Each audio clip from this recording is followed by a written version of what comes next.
कह दीजिए मुनाफिकों से, काफिरों से, क्या तुम अल्लाह का मजाक उड़ाते हो? क्या तुम अल्लाह की आयतों का मजाक उड़ाते हो? क्या तुम अल्लाह के रसूल का मजाक उड़ाते हो? ला तातज़िरू कद कफरतुम बाद ईमानिकुम, ऐ काफिरो तुम जितना भी बहाना कर लो, ऐ मुनाफिको तुम जितना भी बहाना कर लो, जब तुमने अल्लाह का मजाक उड़ा लिया, जब तुमने रसूल का मजाक उड़ा लिया, जब तुमने अल्लाह के फरिश्तों का मजाक उड़ा लिया, तो तुम काफिर हो गए, तुम बर्बाद हो गए। इसलिए अल्लाह और उसके रसूल का मजाक उड़ाने वाला काफिर हो जाता है मेरे भाई। तो जब मजाक उड़ाने वाला काफिर हो जाता है, तो जो नबी को गाली देता है, जो नबी को बुरा भला कहता है, जो नबी पर ताने मारता है, अब जरा सोचो उसका अंजाम क्या होगा। अल्लाह के नबी के दौर में एक आदमी इस्लाम कबूल करता है, मुसलमान होता है, पढ़ा लिखा था। अल्लाह के नबी ने उसे ड्यूटी सौंपी कि कुरान जब उतरे तो उस कुरान को लिखने वाले सहाबा में आपने उस इंसान को भी शामिल कर दिया कि जब कुरान उतरे तो तुम लिख लिया करो। बुखारी के अल्फाज हैं, कुछ दिनों तक वो अल्लाह के नबी के साथ रहा और अल्लाह के नबी के साथ कुछ कुरान की आयतों को उसने लिखा भी, और उसके बाद वो मुर्तद हो गया, वो काफिर हो गया, वो इस्लाम को छोड़ के चला गया, दोबारा ईसाई बन गया। जब वो ईसाई बन गया, उसने जाकर के लोगों में ये प्रोपेगेंडा शुरू कर दिया, ये फैलाना शुरू कर दिया, अरे मोहम्मद को तो कुछ नहीं आता, जो मैंने लिख कर के दिया है बस उतना ही आता है, उससे ज्यादा तो मोहम्मद को कुछ भी नहीं आता है। अल्लाह के नबी पर झूठी तोहमत लगा रहा है, झूठा बोहतान लगा रहा है, इल्जाम लगा रहा है। अल्लाह के नबी खामोश रहे, कोई जवाब नहीं। अल्लाह के ऊपर आपने छोड़ दिया कि अल्लाह तेरे नबी का मजाक उड़ा रहा है, अब तू फैसला कर। कुछ दिनों के बाद उसकी मौत हो गई, वो आदमी मर गया। मरने के बाद उसकी कौम के लोगों ने उसको कब्रिस्तान में ले जाकर के दफन किया। रात को दफन किया, अगले दिन क्या देखते हैं, उसकी लाश कब्र के बाहर पड़ी हुई। उसके साथियों ने कहा लगता है मोहम्मद सल्लल्लाहु अलैहि वसल्लम और उनके साथियों ने बदला लिया है, इसे दुश्मनी ली है और इसको कब्र से बाहर निकाला है। उन्होंने और गहरी कब्र खोदी और गहरा गड्ढा खोदा और उसमें उसको दफन कर दिया। अगले दिन फिर जाके देखा तो लाश बाहर रखी हुई है। 3 दिन तक लगातार गड्ढा खोदते रहे, उस इंसान की लाश को जमीन में दफन करते रहे, लेकिन जमीन ने उसकी लाश को कबूल न किया। जब तीसरे दिन भी ऐसा होता चला गया, वो समझ गए कि ये इंसान का काम नहीं है, ये अल्लाह का काम है, ये अल्लाह का की तरफ से गजब नाजिल हो रहा है। उन्होंने ले जाकर के उसकी लाश को कूड़े में फेंक दिया। मेरे भाइयों, आज भी अगर कोई नबी का मजाक उड़ाता है, कोई अल्लाह का मजाक उड़ाता है, उसका अंजाम बहुत बुरा होने वाला है। यह बात याद रखो। 1400 साल से लेकर के आज तक की तारीख गवाह है। नबी अकरम का मजाक उड़ाने वाला और इस्लाम का मजाक उड़ाने वाला आखिरत में तो जो होगा होगा, दुनिया में भी वो बर्बाद होने वाला है। मेरे भाइयों, हमारे ईमान में इजाफा करने के लिए, हमें सीधा रास्ता बताने के लिए और शैतान के रास्ते से हमें बचाने के लिए ये बातें होती हैं। इनका मकसद ये नहीं होता है कि हम एक कान से सुने और दूसरे कान से उड़ा दें। इनका मकसद ये होता है कि हम जो बातें सुने उनको अपनी जिंदगी में अपनाने की कोशिश करें।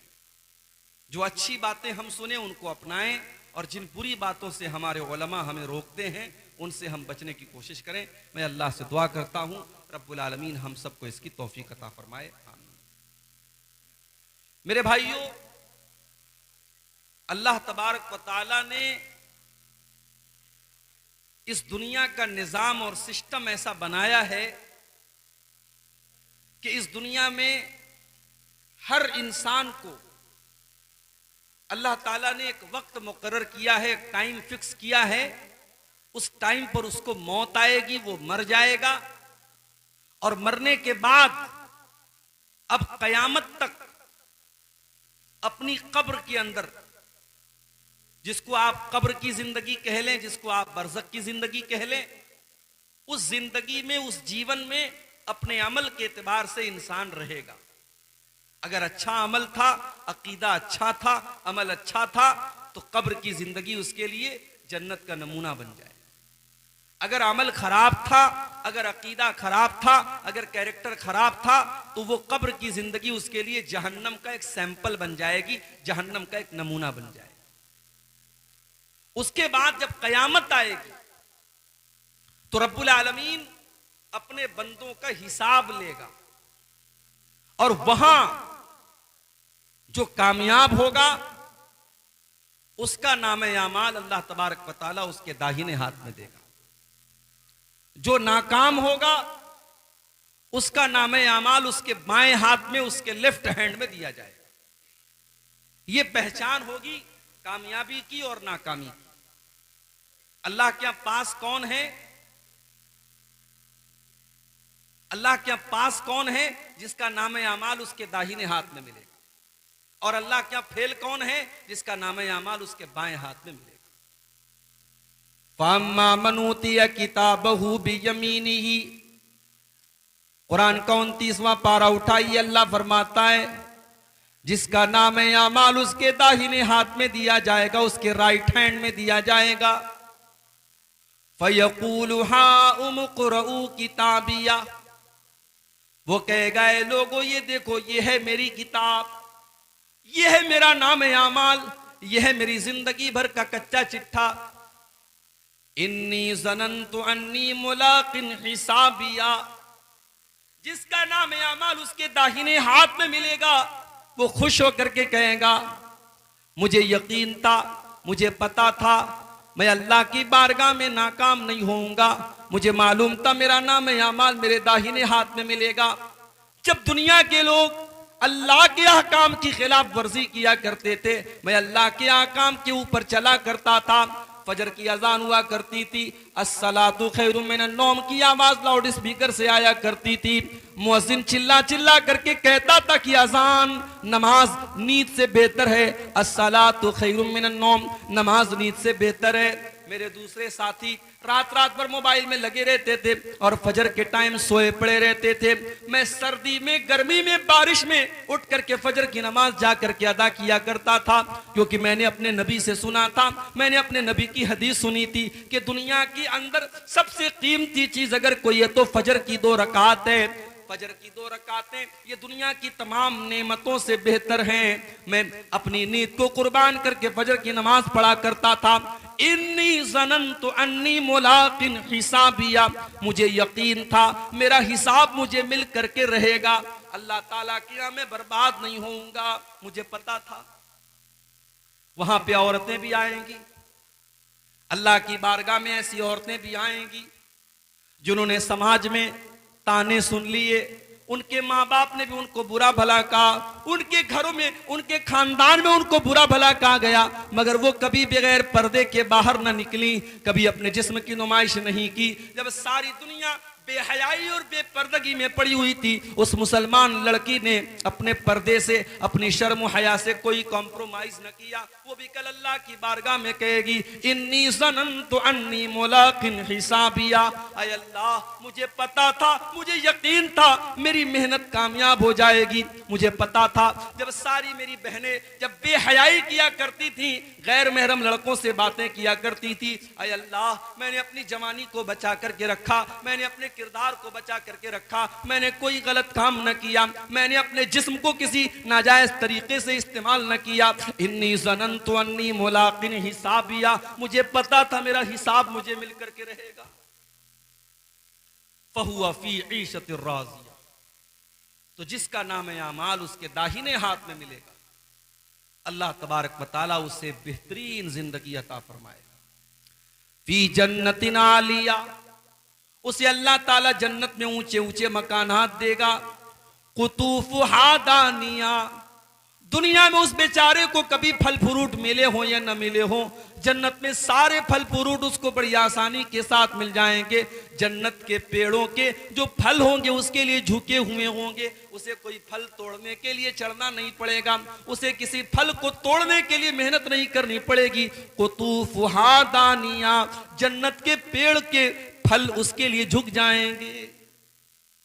अल्लाह फरमाएगा कुलू वशरबू हनीअम बिमा असलफ्तुम फिल अय्यामिल खालिया, मेरे बंदो तुमने दुनिया में बड़ी मेहनत की है, तुमने अल्लाह को राजी करने के लिए बड़ी कुर्बानियां दी हैं, बड़े इम्तिहान झेले हैं। मेरे बंदो तुम्हारे खाने और पीने के दिन है, आज तुम्हारे मौज करने के दिन है, आज तुम्हारे मजे लेने के दिन है, तुम खूब खाओ, खूब पियो, खूब अपनी लज्जतों से फायदा उठाओ।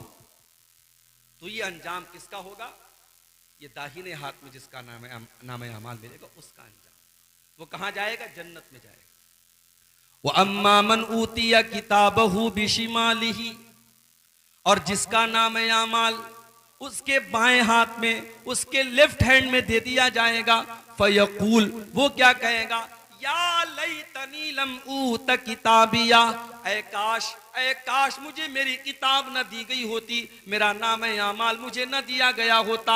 या लैतहा कानतिल काजिया, ऐ काश दुनिया में जो मौत आई थी उसी मौत पर मेरा काम तमाम हो गया होता।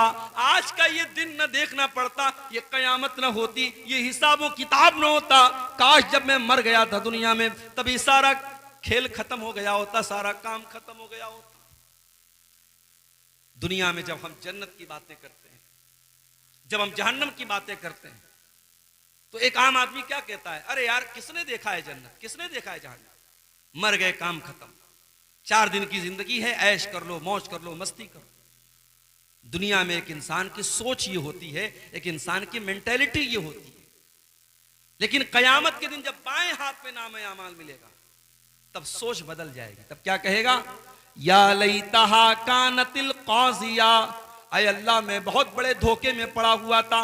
मैं तो दुनिया में कहा करता था कि जन्नत और जहन्नम नाम की कोई चीज नहीं है, कयामत नाम की कोई चीज नहीं है। मैं तो कहा करता था कि मर गए तो काम खत्म हो गया। ऐ काश मेरी वो बात सच्ची हुई होती, काश दुनिया में जो मौत आई थी उसी मौत पर खेल खत्म हो गया होता। मा अगना अन्नी मालिया, मेरा माल, मेरा पैसा, मेरी दौलत मेरे कोई काम नहीं आया। जो मैंने ब्याज के जरिए पैसा कमाया था, जो पड़ोसियों का हक मारा था, जो भाइयों का हक मारा था, जो बहनों का हक मारा था, बड़ी दौलत मैंने इकट्ठा कर ली थी, बड़ी प्रॉपर्टी मैंने बना ली थी। मा अगना अन्नी मालिया, मेरा माल मेरे कोई काम नहीं आया। हलक अन्नी सुल्तानिया, मेरी सल्तनत, मेरा पावर, मेरा इख्तिदार, मेरी हुकूमत सब खत्म हो गई। आज मेरी लाल बत्ती वाली गाड़ी, मेरे आगे मिनिस्टर और मेरे आगे एमएलए, मेरे आगे जो एमपी लिखा जाता था, आज मेरा कोई ओहदा कायम नहीं रहा। मेरी मिनिस्ट्री खत्म हो गई, मेरी बादशाहत खत्म हो गई, आज मुझे कोई पूछने वाला नहीं है। फिर अल्लाह फरमाएगा खुजूहु फगुल्लू सुम्मल जहीम सल्लू सुम्मा फी सिलसिलतिन ज़रउहा सबऊन ज़िराअन फस्लुकू। अल्लाह फरमाएगा फरिश्तों से पकड़ लो इसको, इसको बांध दो, इसको 70 गज लंबी जंजीरों में जकड़ दो। इन्नहु काना ला युमिनु बिल्लाहिल अज़ीम, ये अल्लाह तबारक व तआला के ऊपर ईमान नहीं रखता था। वला यहुद्दु अला तआमिल मिस्कीन, ये गरीबों को खाना खिलाने पर उभारा नहीं करता था, ये गरीबों को खाना नहीं खिलाता था। फलैसा लहुल यौमा हाहुना हमीम, आज इसको खौलता हुआ पानी दिया जाएगा, आज कोई इसका दोस्त और मददगार नहीं है। मेरे भाइयों, दुनिया में हम और आप जिसको भी कामयाबी समझते हैं, दुनिया में हम किसको कामयाबी समझते हैं? दुनिया में हमारी नजर में कामयाबी यही है कि पूर्णिया शहर के अंदर बेहतरीन मकान मिल जाए, कामयाब हो गए हम। गवर्नमेंट जॉब मिल जाए, कामयाब हो गए हम। समाज में इज्जत मिल जाए, कामयाब हो गए हम। कोई कुर्सी मिल जाए, कोई पावर मिल जाए, कामयाब हो गए हम। मगर हकीकत में अगर आप कुरान का मुताला करेंगे और अल्लाह से आप सवाल करेंगे कि अल्लाह तेरी नजर में कामयाबी क्या है, तो अल्लाह का जवाब आएगा फमन ज़ुज़ियानिन नारी व उदखिलल जन्नत फ़क़द फ़ाज़, जिसको जहन्नम से बचा लिया गया, जिसको जन्नत में डाल दिया गया, वही कामयाब है। वमल हयातुद दुनिया इल्ला मताउल गुरूर, और जिस दुनिया के चक्कर में पड़ करके तुम अपने अल्लाह को भूल के बैठे हो, उस दुनिया की औकात नहीं है, उस दुनिया की हैसियत नहीं है कि वो दुनिया तुम्हारे काम आए। वमल हयातुद दुनिया इल्ला मताउल गुरूर, वो दुनिया तो धोखे का सामान है, बहुत बड़ी धोखेबाज है। दुनिया तो धोखेबाज है मेरे भाई। दुनिया ने आज तक किसी के साथ वफा नहीं की, आपके साथ क्या करे? दुनिया में दौलत कमाने वाला कारून गुजरा था, बड़ी दौलत थी उसके पास, क्या दौलत उसके काम आई? नहीं, मर गया, अल्लाह ने खजाने के साथ जमीन में धंसा दिया। अगर हुकूमत और पावर ये इंसान के लिए कामयाबी होती तो फिरौन बहुत बड़ा बादशाह था, मगर फिरौन पानी में डूब करके मर गया और सारी हुकूमत उसकी दूसरों के हाथ में चली गई। अगर दुनिया में जिस्मानी ताकत और अपनी बॉडी और अपने जिस्म के ऊपर गुरूर करने वालों को यह लगता है कि मैं बहुत बड़ा बॉडी बिल्डर हूं, मैं बड़ा मजबूत जिस्म का मालिक हूं और 100 किलो मेरा वजन है और इसलिए मैं कामयाब हूं, तो सुन लो, कौम आद एक कौम गुजरी थी, कौम समूद एक कौम गुजरी थी, वो भी बड़े बॉडी बिल्डर थे, वो भी बड़े ताकतवर थे, बड़े लंबे लंबे थे, वो पहाड़ों को काट काट करके मकान बनाते थे। अल्लाह ने जमीन में पटक पटक के मार दिया, ऐसी हवा चलाई अल्लाह ने, उनकी लाशें जमीन पर बिछ गई, उनके सर अलग हो गए, उनके धड़ अलग हो गए और खजूर के सड़े हुए तने की तरह उनकी डेड बॉडी जमीन पर पड़ी रह गई। मेरे प्यारे साथियों, न जिस्म और न माल, न दौलत, न शोहरत, ये तमाम चीजें कामयाबी की जमानत नहीं है। कामयाबी क्या है? जिसके बारे में अल्लाह फैसला कर दे कि इसे जहन्नम से बचा लिया गया और इसे जन्नत में दाखिल कर दिया गया, कामयाब वही इंसान है मेरे भाई। अच्छा, ये जो जहन्नम है, ये जहन्नम कैसी होगी? इस जहन्नम के अंदर जहन्नमियों को क्या सजाएं दी जाएंगी, यह पूरा एक टॉपिक है, पूरा एक उन्वान है।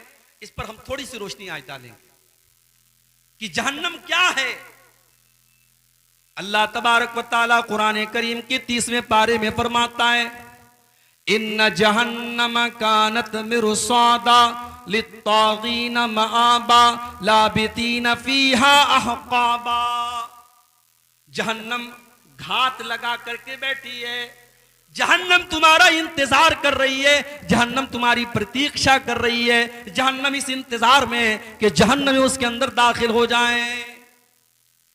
लेकिन किसका इंतजार कर रही है? लित्तागीन मआबा।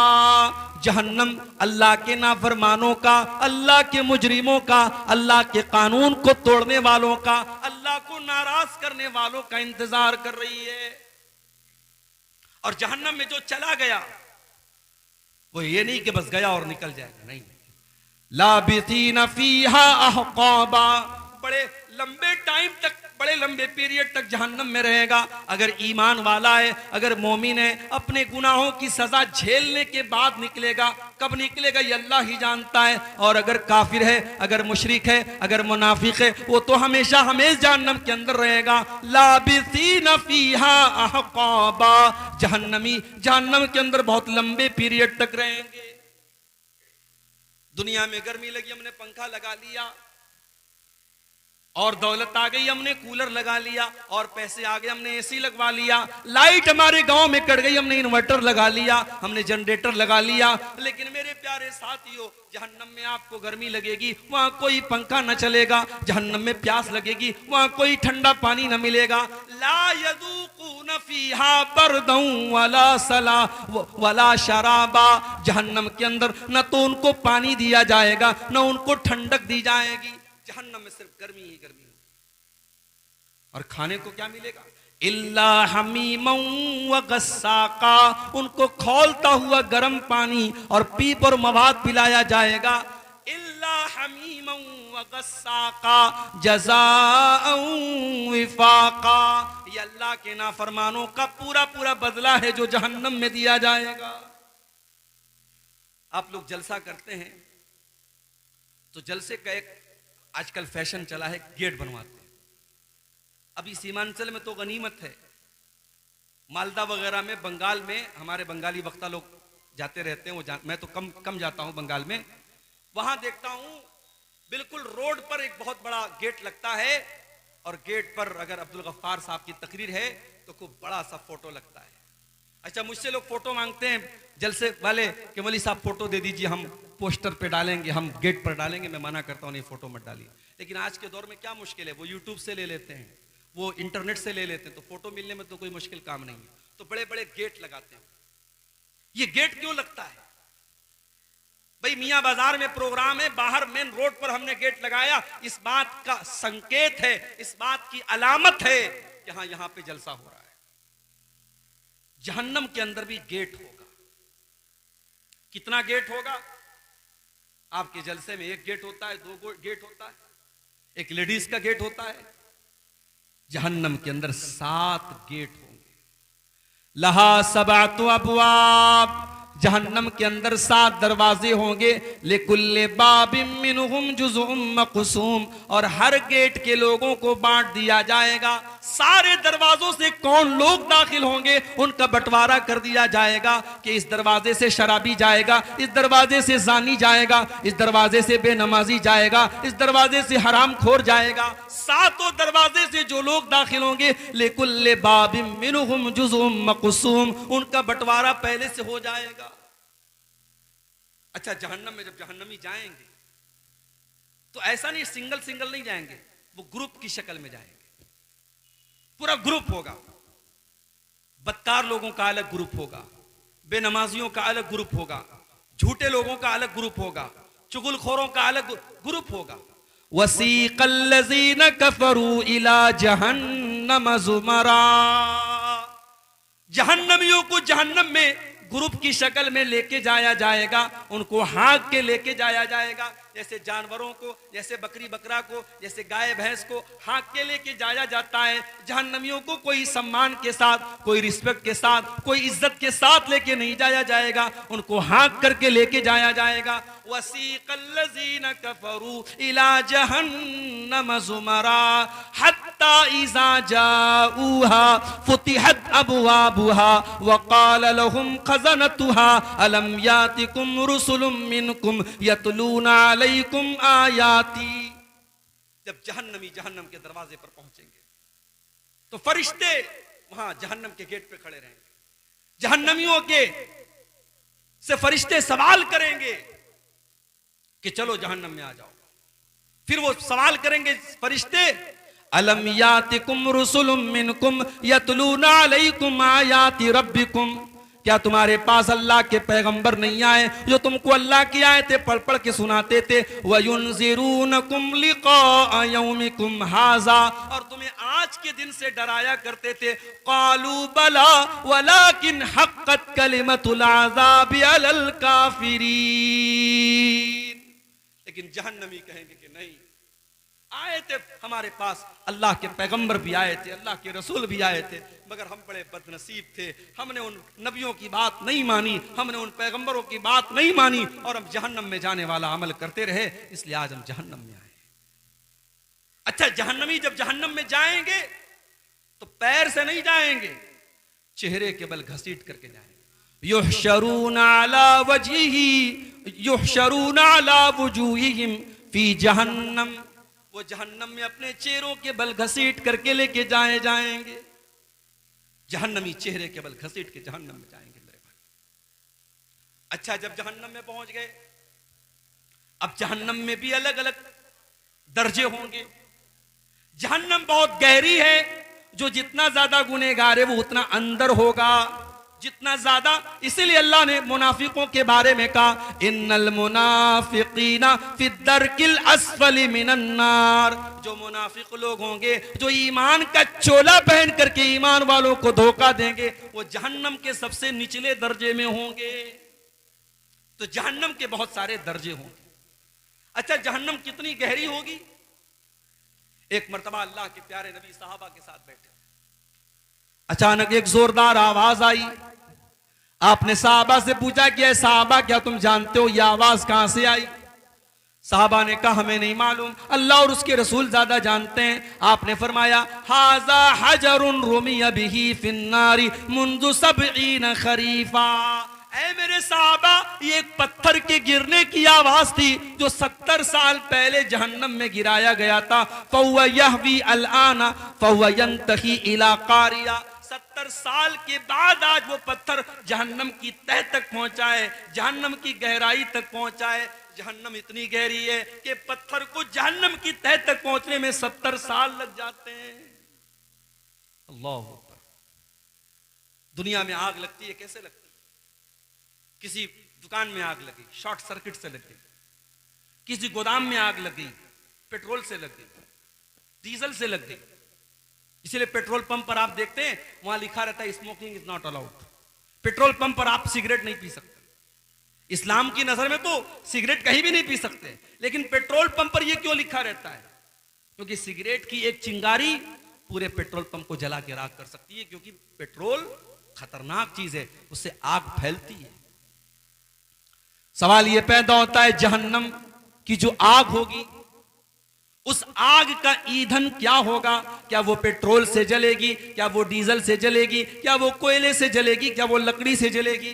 कुरान करीम जवाब देता है, या अय्युहल्लज़ीना आमनू कू अनफुसकुम व अहलीकुम नारा वक़ूदुहन नास वल हिजारा। ऐ ईमान वालो, अपने आप को और अपने बाल बच्चों को, अपने परिवार को जहन्नम की आग से बचाओ, जिसका ईंधन इंसान और पत्थर होंगे, जो इंसानों से जलेगी, जो पत्थरों से जलेगी। अलैहा मलाइकतुन गिलाजुन शिदाद। और जहन्नम के जो दारोगा होंगे, जहन्नम के जो चौकीदार होंगे, वो इंसान नहीं होंगे जो रिश्वत ले लें, वो तो फरिश्ते होंगे। और फरिश्ते किसी के साथ कोई रियायत नहीं करेंगे, फरिश्ते किसी के साथ कोई समझौता नहीं करेंगे। दुनिया में क्या होता है? इंसान जेल में जाता है, जेलर को पैसा दे देता है, उसको जेल में आराम से हाई फाई फैसिलिटी मिलती है। केस चलता है अदालत में, वकील अच्छा वकील हायर कर लेता है, केस जीत जाता है, बेईमान ईमानदार बन जाता है, चोर सही बन जाता है, कातिल छोड़ दिया जाता है, बेकसूर गिरफ्तार हो जाता है। यही तो चल रहा है अदालत में। अल्लाह की अदालत में ऐसा कुछ नहीं चलेगा, क्योंकि वहां फरिश्तों के हाथ में कंट्रोल होगा और फरिश्ते रिश्वत नहीं लेते, फरिश्ते किसी के साथ कोई मुरव्वत नहीं करेंगे, फरिश्ते अपनी ड्यूटी निभाते हैं। उनको जो ड्यूटी अल्लाह ताला देता है वो अपनी ड्यूटी निभाते हैं। अच्छा, दुनिया में आग लगती है, दुनिया की आग में कोई जल जाता है, उसकी बॉडी का जो हाल होता है, कभी आपने कहीं पर कोई जलने वाला हादसा हुआ देखा होगा तो आप समझ सकते हैं कितना खतरनाक मामला होता है। एक इंसान अगर जल के मर जाए तो उसकी डेड बॉडी को बहुत से कमजोर दिल के लोग तो देख ही नहीं सकते, उनको उल्टी हो जाएगी, इतनी खतरनाक शक्ल बन जाती है। ये दुनिया की आग का हाल है मेरे भाइयों। जहन्नम की आग तो दुनिया की आग से 70 गुना ज्यादा होगी।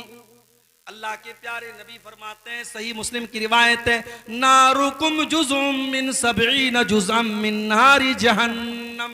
ओ लोगो, जहन्नम की आग के 70 हिस्से कर दिए जाएं तो उन 70 हिस्सों में से एक हिस्सा दुनिया में आया है, एक हिस्सा, बाकी 69 हिस्सा तो जहन्नम की आग के अंदर है। और अल्लाह के नबी फरमाते हैं कि जहन्नम इससे 69 गुना ज्यादा खतरनाक होगी, और जितनी दुनिया की आग जलाती है इससे 70 गुना ज्यादा खतरनाक जलाने वाली आग जहन्नम की होगी। दुनिया में कोई इंसान जलता है, एक बार जल गया मर गया, काम खत्म। लेकिन जहन्नम की आग में बार बार जलाया जाएगा। इन्नल्लज़ीना कफरू बि आयातिना सौफा नुस्लीहिम नारा। जिन लोगों ने हमारी आयतों का इनकार किया, हम उनको जहन्नम के अंदर डालेंगे। कुल्लमा नज़िजत जुलूदुहुम बद्दलनाहुम जुलूदन गैरहा। जब एक मर्तबा उनके जिस्म की खाल जल जाएगी, उनके बदन का चमड़ा जल जाएगा, हम दूसरा चमड़ा उनके ऊपर चढ़ा देंगे, हम बार बार उनको जलने की तकलीफ देंगे। जहन्नम में भूख भी लगेगी, जहन्नम में प्यास भी लगेगी, तो खाना क्या मिलेगा, पानी क्या मिलेगा? लैसा लहुम तामुन इल्ला मिन ज़री। जहन्नमियों को कांटेदार झाड़ी खिलाई जाएगी। ला युस्मिनु वला युगनी मिन जू। वो कांटेदार झाड़ी जब अपने हलक में डालेंगे, न तो उससे पेट भरेगा, न बदन में ताकत आएगी, बस उनको खिलाने के तौर पर वो कांटेदार जरी नाम की झाड़ी खिलाई जाएगी। और एक फल है, उसका नाम है ज़क्कूम। ये ज़क्कूम का पेड़ जो है ये जहन्नम के अंदर निकले। जब अल्लाह ताला ने ज़क्कूम का जिक्र किया तो काफिरों ने मजाक उड़ाया कि दुनिया में आज तक कभी हमने तो ये नहीं देखा कि आग में से पेड़ निकलता हो। ये कौन सा पेड़ है जो जहन्नम के अंदर से निकलेगा? अल्लाह ने फरमाया, इन्ना जअलनाहा फितनतल लिज़्ज़ालिमीन। हमने ज़क्कूम के दरख्त को आजमाइश बना दिया, हमने फितना बना दिया जालिमों के लिए। इन्नहा शजरतुन तखरुजु फी अस्लिल जहीम। ये ज़क्कूम का दरख्त जहन्नम की जड़ में निकलेगा। तलउहा कअन्नहु रुऊसुश शयातीन। और उसका जो फल होगा इतना खतरनाक देखने में होगा जैसे शैतान का सर है, शैतान के सर की तरह देखने में खतरनाक। और वो ज़क्कूम का दरख्त जहन्नमियों को खिलाया जाएगा। वो इतना कड़वा कसैला होगा कि उनके पेट में जाकर के बदहजमी करेगा। फमालिऊन मिनहल बुतून, जहन्नमी उसी ज़क्कुम को खा करके अपना पेट भरेंगे। सुम्मा इन्ना लहुम अलैहा लशौबम मिन हमीम, फिर उनको खौलता हुआ पानी भी दिया जाएगा। एक तो ज़क्कुम अपने आप में खुद ही कड़वा होगा और उसके ऊपर से खौलता हुआ पानी उनको पिलाया जाएगा। ये तकलीफ, ये टॉर्चर, ये अजियत जहन्नमियों को दी जाएगी। मेरे प्यारे, दुनिया में हम गर्मी में कॉटन के कपड़े पहनते हैं और सूती चादर बिछा के हम सोते हैं। सर्दी का मौसम आता है, हम कंबल ओढ़ लेते हैं, हम ऊन का कपड़ा पहनते हैं। जहन्नमियों को कौन सा कपड़ा पहनाया जाएगा? फल्लज़ीन कफरू कुत्तियत लहुम सियाबुम मिन नार, जहन्नमियों के लिए आग के कपड़े काटे जाएंगे, वो आग का कपड़ा पहनेंगे। फल्लज़ीन कफरू कुत्तियत लहुम मिन सियाब युसब्बु मिन फौक़ि रुऊसिहिमुल हमीम, उनके सरों के ऊपर से खौलता हुआ पानी डाला जाएगा। युसहरु बिही मा फी बुतूनिहिम वल जुलूद, जब खौलता हुआ पानी उनके सर पे डाला जाएगा, उनकी अंदर की अतड़ियां भी उससे जल जाएंगी, उनकी चमड़ियां भी जल जाएंगी। ये जहन्नम का अजाब होगा मेरे भाई। और जानते हो, दुनिया में कहीं जख्म हो जाता है ना, तो जख्म के अंदर पीप भर जाता है, पीला पीला पीप। हमारे या उसको मवाद बोलते, पता नहीं आपके बंगला में क्या बोलते, पीप और मवाद उसको कहा जाता है। जहन्नमियों को वो पीप और मवाद पिलाया जाएगा। युस्का मिन माइन सदीद, जहन्नमियों को वो पीप और मवाद पिलाया जाएगा। यतजर्रुहु वला यकादु युसीगुहु, वो इतना खतरनाक होगा, वो इतना गंदा होगा, वो इतना घिनौना होगा कि जहन्नमी बेचारा प्यास से परेशान होगा, लेकिन वो उस पीप और मवाद को बड़ी मुश्किल से अपनी हालत के नीचे उतारेगा। वयातीहिल मौतु मिन कुल्ली मकान वमा हुवा बिमय्यित, वो बेचारा हर तरफ से मौत उसके पास आएगी, मगर फिर भी वो मरेगा नहीं। जहन्नमियों को मौत नहीं आएगी, जहन्नमियों को मौत नहीं आएगी। क्यों? क्योंकि जब जन्नती जन्नत में चले जाएंगे और जहन्नमी जहन्नम में चले जाएंगे, तो अल्लाह तबारक व तआला मौत को एक दुम्बे की शक्ल में, एक मेढा की शक्ल में लाएगा और मौत के गले पर छुरी चला दी जाएगी, मौत को ज़बह कर दिया जाएगा, मौत को कुर्बान कर दिया जाएगा और ऐलान कर दिया जाएगा, ऐ जन्नतियों अब हमेशा जन्नत में रहना है, और ऐ जहन्नमियों हमेशा जहन्नम में रहना है। अब मौत आने वाली नहीं है, मौत का मामला खत्म हो गया। जहन्नमी बेचारे परेशान होकर के जहन्नम के दारोगा से रिक्वेस्ट करेंगे, वनादा अस्हाबुन नारी अस्हाबल जन्नति वनादौ या मालिकुल यक़्दि अलैना रब्बुका क़ाल इन्नकुम माकितून। जहन्नमी कहेंगे, ऐ जहन्नम के दारोगा, ऐ मालिक। जहन्नम के दारोगा का नाम क्या होगा? मालिक। जन्नत के दारोगा का नाम रिजवान और जहन्नम के दारोगा का नाम मालिक।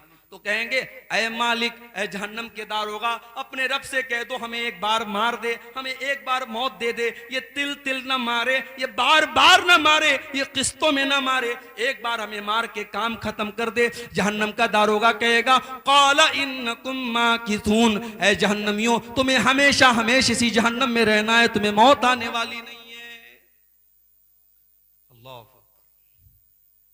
कितने पत्थर दिल हो गए हम लोग। उस जहन्नम के बारे में हम सुनते हैं, पढ़ते हैं, हम दुआ भी करते हैं अल्लाह से, रब्बना आतिना फिद दुनिया हसना व फिल आखिरति हसना व क़िना अज़ाबन नार, अल्लाह जहन्नम के अजाब से बचा ले। हम दुआ भी करते हैं, मगर उस जहन्नम से बचने की कोशिश नहीं करते। कितने काम हम ऐसे करते हैं जो जहन्नम में लेके जाने वाले हैं, और अभी मैं बयान करूंगा वो कौन से काम हैं। चंद अहम काम बयान करूंगा जो जहन्नम में लेके जाते हैं। मेरे भाइयों, हम जहन्नम के बारे में सुनते हैं, बयानात सुनते हैं, तकरीरें सुनते हैं, जुमा के खुतबे में हम अल्लाह के प्यारे नबी की हदीसें सुनते हैं, मगर हमारा दिल कांपता नहीं है, हमारे रोंगटे खड़े नहीं होते हैं, हमारे दिलों में डर पैदा नहीं होता। क्यों? सुम्मा कसत कुलूबुकुम मिन बादि ज़ालिका फहिय कल हिजारति व अशद्दु क़स्वा। अल्लाह ने कुरान में फरमाया, तुम्हारे तुम्हारे दिल तो इतने कठोर हो गए, तुम्हारे दिल तो इतने सख्त हो गए कि पत्थरों से भी ज्यादा कठोर तुम्हारे दिल हो गए। पत्थर के ऊपर भी पानी बार बार पड़ता है तो पत्थर के अंदर भी सुराख हो जाता है, पत्थर से भी पानी रिसने लगता है। ऐ इंसानों, अल्लाह की नाफरमानी करते करते तुम्हारे दिल इतने कठोर हो गए कि पत्थरों से भी ज्यादा सख्त हो गए तुम्हारे दिल। आज हकीकत में मेरे भाइयों, हमारे दिल पत्थरों से भी ज्यादा सख्त हो गए, वरना सहाबे किराम तो जहन्नम की बात सुनकर रोने लगते थे। जहन्नम की बात सुनकर के सहाबे किराम रोने लगते थे। हजरत आयशा रजी अल्लाह ताला अन्हा, सुबह का टाइम है, सूरज निकलने के बाद जो एक नमाज पढ़ी जाती है जिसको चाश्त की नमाज कहा जाता है, अम्मा आयशा रजी अल्लाह ताला अन्हा चाश्त की नमाज पढ़ रही हैं और चाश्त की नमाज में सूरे तूर की तिलावत कर रही हैं। मेरी प्यारी माँ बहनों, जरा आज आप अपना जायजा ले लें, आज कितनी औरतें जिनको सूरे तूर याद भी ना होगी। हमारे यहाँ औरतों का मामला बड़ा गड़बड़ है, दीन की तालीम ना के बराबर है। या तो मदरसे में पढ़ेगी या बिल्कुल नहीं पढ़ेगी। जो लड़कियां मदरसे में पढ़ती उनको तो जानकारी है दीन की, जो मदरसे में नहीं जाती उनको बिल्कुल जानकारी नहीं। हजरत आयशा चाश्त की नमाज पढ़ रही हैं, सूरे तूर की तिलावत कर रही हैं और सूरे तूर की तिलावत करते हुए हजरत आयशा इस आयत पर पहुंचती हैं, जब जन्नती जन्नत में जाएंगे तो जन्नती अल्लाह का शुक्र अदा करेंगे और कहेंगे फमन्नल्लाहु अलैना व वक़ाना अज़ाबस समूम। आय अल्लाह, तेरा बहुत बड़ा एहसान है हमारे ऊपर, तूने जहन्नम की आग से हमको बचा लिया, तूने जहन्नम के अजाब से हमको बचा लिया। अम्मा आयशा जब इस आयत पर पहुंचती है तो रोने लगती हैं और बार बार इस आयत को रिपीट करने लगती हैं, बार बार इस आयत को दोहराने लगती हैं, फमन्नल्लाहु अलैना व वक़ाना अज़ाबस समूम। आय अल्लाह, तेरा बहुत बड़ा एहसान है हमारे ऊपर, तूने जहन्नम की आग से हमको बचा लिया। हजरत आयशा के एक भांजे थे, उनका नाम उर्वा था। वो अपनी खाला से मिलने आए, देखा खाला नमाज पढ़ रही हैं और बार बार इस आयत को दोहरा रही हैं। उन्होंने सोचा मैं चला जाता हूं, बाद में आ जाऊंगा। कहते मैं मार्केट में गया, मैंने सौदा खरीदा, मैंने सामान खरीदा। एक दो घंटे के बाद अपना सामान खरीदने के बाद, अपना काम करने के बाद जब मैं दोबारा अपनी खाला के घर गया, मैंने देखा वही हालत है, खाला नमाज में खड़ी हैं, आंखों से आंसू बह रहे हैं और खाला बार बार इसी आयत को दोहरा रही हैं, फमन्नल्लाहु अलैना व वक़ाना अज़ाबस समूम। जन्नती कहेंगे अय अल्लाह, तेरा बहुत बड़ा एहसान हमारे ऊपर है, तूने जहन्नम की आग से हमको बचा लिया। हमारे और आपके अंदर ये जज्बा कब पैदा होगा मेरे भाई? जहन्नम की आग से बचने की हम तैयारी कब करेंगे? याद रखो, जहन्नम की आग से बचने के लिए आपको उन कामों से बचना पड़ेगा जो जहन्नम की तरफ लेके जाते हैं। और आज की तकरीर में मैं कुछ ऐसे काम बताऊंगा, मैं वो काम बताऊंगा जो जहन्नम में लेके जाते हैं। मकसद ये है उन कामों से हम अपने दामन को बचाएं। नहीं बचाएंगे तो हमारा अंजाम बहुत बुरा होगा। बस हम दुआ करते अल्लाह हमें हमारी हिफाजत करे। अगर हम उन कामों की बात करें जो जहन्नम में लेकर के जाते हैं, उसमें नंबर 1 पर अगर कोई काम है, सबसे पहला अगर कोई काम है जो जहन्नम में लेकर के जाने वाला है, उसे हम शिर्क कहते हैं। अल्लाह की इबादत में किसी को शरीक करना, किसी को संगी बनाना, किसी को शरीक करना, किसी को पार्टनर बनाना। जो काम अल्लाह के लिए किया जाता है वो काम किसी और के लिए करना। नमाज अल्लाह के लिए पढ़ी जाती है, रुकू अल्लाह के लिए होता है, सजदा अल्लाह के लिए होता है, कसम अल्लाह के नाम की खाई जाती है, जानवर अल्लाह के नाम का ज़बा होता है, सर अल्लाह के आगे झुकाया जाता है, हाथ अल्लाह के आगे फैलाया जाता है। ये सारे काम अगर किसी और के साथ किए जाते हैं, चाहे वो कोई नबी क्यों ना हो, चाहे वो कोई वली क्यों ना हो, चाहे वो कोई जानवर क्यों ना हो, चाहे वो कोई पेड़ क्यों ना हो, अल्लाह का मकाम किसी और को देना, यही शिर्क है मेरे प्यारे साथियों। और कुरान कहता है इन्नहु मन युशरिक बिल्लाहि फकद हर्रमल्लाहु अलैहिल जन्नह व मअवाहुन नार व मा लिज़्ज़ालिमीन मिन अंसार। जो अल्लाह के साथ शिर्क करेगा उसकी हम मग़फ़िरत नहीं करेंगे, उसका ठिकाना जहन्नम होगा, उसके लिए जन्नत हराम है और वो हमेशा हमेशा जहन्नम में रहेगा। मुशरिक को अल्लाह ताला जहन्नम से नहीं बचाएगा। दूसरे गुनाहों को अल्लाह ताला उनकी सजा दे करके या माफ करके जन्नत में दाखिल कर देगा, मगर मुशरिक जो शिर्क पर मरा है उसको अल्लाह ताला जहन्नम से कभी नहीं निकालेगा। पूरे कुरान में अल्लाह ने किसी और गुनाह के बारे में इतनी सख्त बात नहीं की जितनी अल्लाह ने शिर्क के बारे में बात कही। इन्नल्लाह ला यगफिरु अन युशरक बिही व यगफिरु मा दून ज़ालिका लिमन यशा। अल्लाह ताला शिर्क को माफ नहीं करेगा। माफ करना तो बड़ी दूर की बात है, अगर कोई मुशरिक है, अगर कोई शिर्क की हालत में मर गया है, उस मुशरिक के लिए हम मग़फ़िरत की दुआ भी नहीं कर सकते हैं। हमारा अपना बाप ही क्यों ना हो, हमारा अपना बेटा ही क्यों ना हो। अल्लाह ने फरमाया मा काना लिन्नबी अन यस्तगफिरू लिल मुशरिकी मा काना लिन्नबी वल्लज़ीना आमनू अन यस्तगफिरू लिल मुशरिकीन वलौ कानू उली कुर्बा। ऐ ईमान वालो और ऐ मेरे नबी, कान खोल करके सुन लो, किसी मुशरिक के लिए तुम मग़फ़िरत की दुआ भी नहीं कर सकते, तुम्हारा कोई अपना रिश्तेदार ही क्यों ना हो। तो ये पहला गुनाह है शिर्क, जो हमें जहन्नम की आग की तरफ लेके जाएगा। और आज बड़े अफसोस के साथ कहना पड़ता है, हमारे कितने मुसलमान भाई हैं जिनको पट्टी पढ़ा दी गई, सारी जिंदगी वो शिर्क कर रहे हैं और नाम मुसलमान वाला है, टोपी मुसलमान वाली है, गोश्त बराबर खा रहे हैं और समझ रहे साहब हम बहुत पक्के मुसलमान हैं, जबकि वो कदम कदम पे शिर्क कर रहे हैं। मेरे प्यारे साथियों, इतना खतरनाक गुनाह है ये शिर्क, इतना खतरनाक गुनाह है ये शिर्क कि अगर इंसान शिर्क करके अल्लाह ताला क्या गया है, वो नमाज लाखों पढ़ के गया हो, वो रोजा लाखों रख के गया हो, उसने सैकड़ों हज और उम्रे कर लिए हो, अल्लाह फरमाता है अपने नबी से कुरान में कि ऐ नबी आप भी सुन लीजिए, ऐ नबी लइन शरकत लयहबतन्न अमलुक वलतकूनन्न मिनल खासिरीन। ऐ नबी अगर आपने भी शिर्क कर दिया तो आपकी भी सारी नेकियां बर्बाद हो जाएंगी, आपकी सारी इबादतें बर्बाद हो जाएंगी।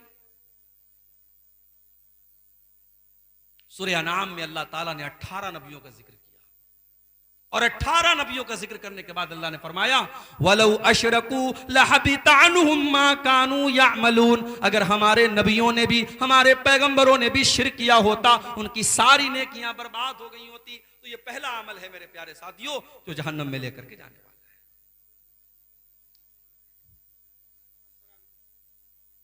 अस्सलाम वालेकुम। होटल का टोकन 100 के बजाय 80 हो गया है और खाना बचा हुआ है। जिन हजरत को खाने की ज़रूरत है वो जाके खा सकते हैं। 100 के बजाय 80 हो गया है, जिन हजरत को खाने की ज़रूरत हो वो जाके खा सकते हैं। दूसरा गुनाह जो इंसान को जहन्नम की तरफ लेके जाता है, शिर्क आपने सुन लिया। अब शिर्क ही से मिलता जुलता है गुनाह है कुफ्र करना। शिर्क क्या है? अल्लाह की इबादत में किसी को शरीक करना। कुफ्र क्या है? अल्लाह को ना मानना या रसूल को ना मानना या जिन बातों पर ईमान लाना जरूरी है उनमें से किसी बात का इनकार करना। मिसाल के तौर पर आदमी अल्लाह को मानता है, रसूल को नहीं मानता, या रसूल को मानता, अल्लाह की किताबों को नहीं मानता, या अल्लाह की किताबों को मानता है, अल्लाह के फरिश्तों को नहीं मानता, या फरिश्तों को मानता है, तकदीर को नहीं मानता, तकदीर को मानता है, कयामत को नहीं मानता। जितनी चीजों पर ईमान लाना जरूरी है, अनिवार्य है, कंपलसरी है, उन चीजों में से किसी चीज का इनकार करने वाला काफिर है और काफिर भी जन्नत में नहीं जाएगा, जहन्नम में जाएगा। वमन यकफुर बिल ईमान फक़द हबिता अमलुहु। जो अल्लाह ताला के ऊपर ईमान लाने वाली किसी चीज का इनकार करेगा, फक़द हबिता अमलुहु, उसके सारे अमल बर्बाद हो जाएंगे। वहुवा फिल आखिरति मिनल खासिरीन, और आखिरत में वो नुकसान उठाने वालों में से होगा।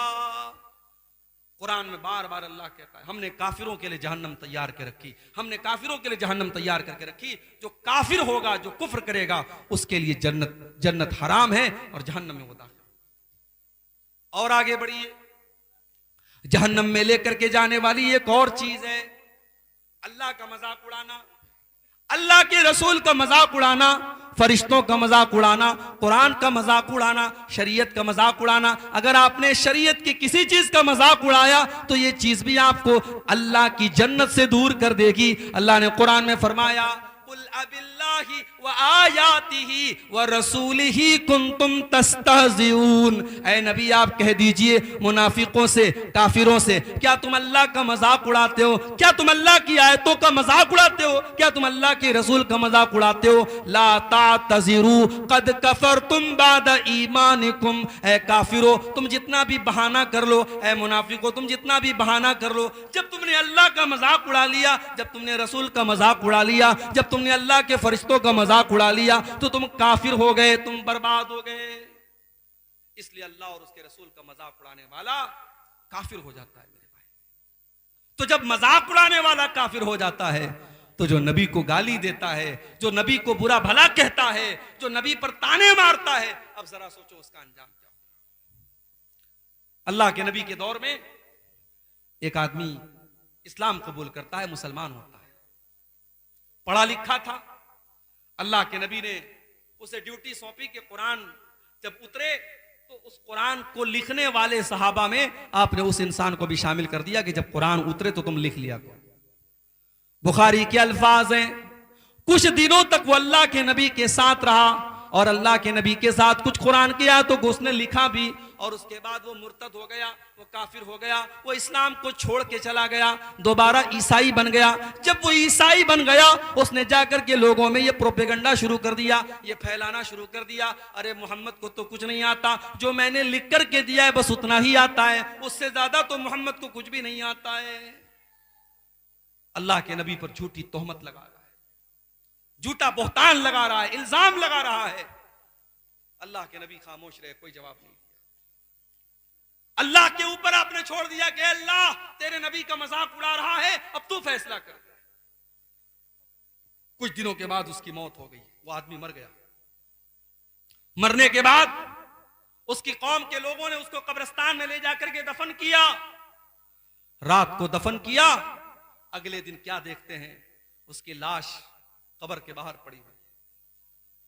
उसके साथियों ने कहा लगता है मोहम्मद सल्लल्लाहु अलैहि वसल्लम और उनके साथियों ने बदला लिया है, इसे दुश्मनी ली है और इसको कब्र से बाहर निकाला है। उन्होंने और गहरी कब्र खोदी और गहरा गड्ढा खोदा और उसमें उसको दफन कर दिया।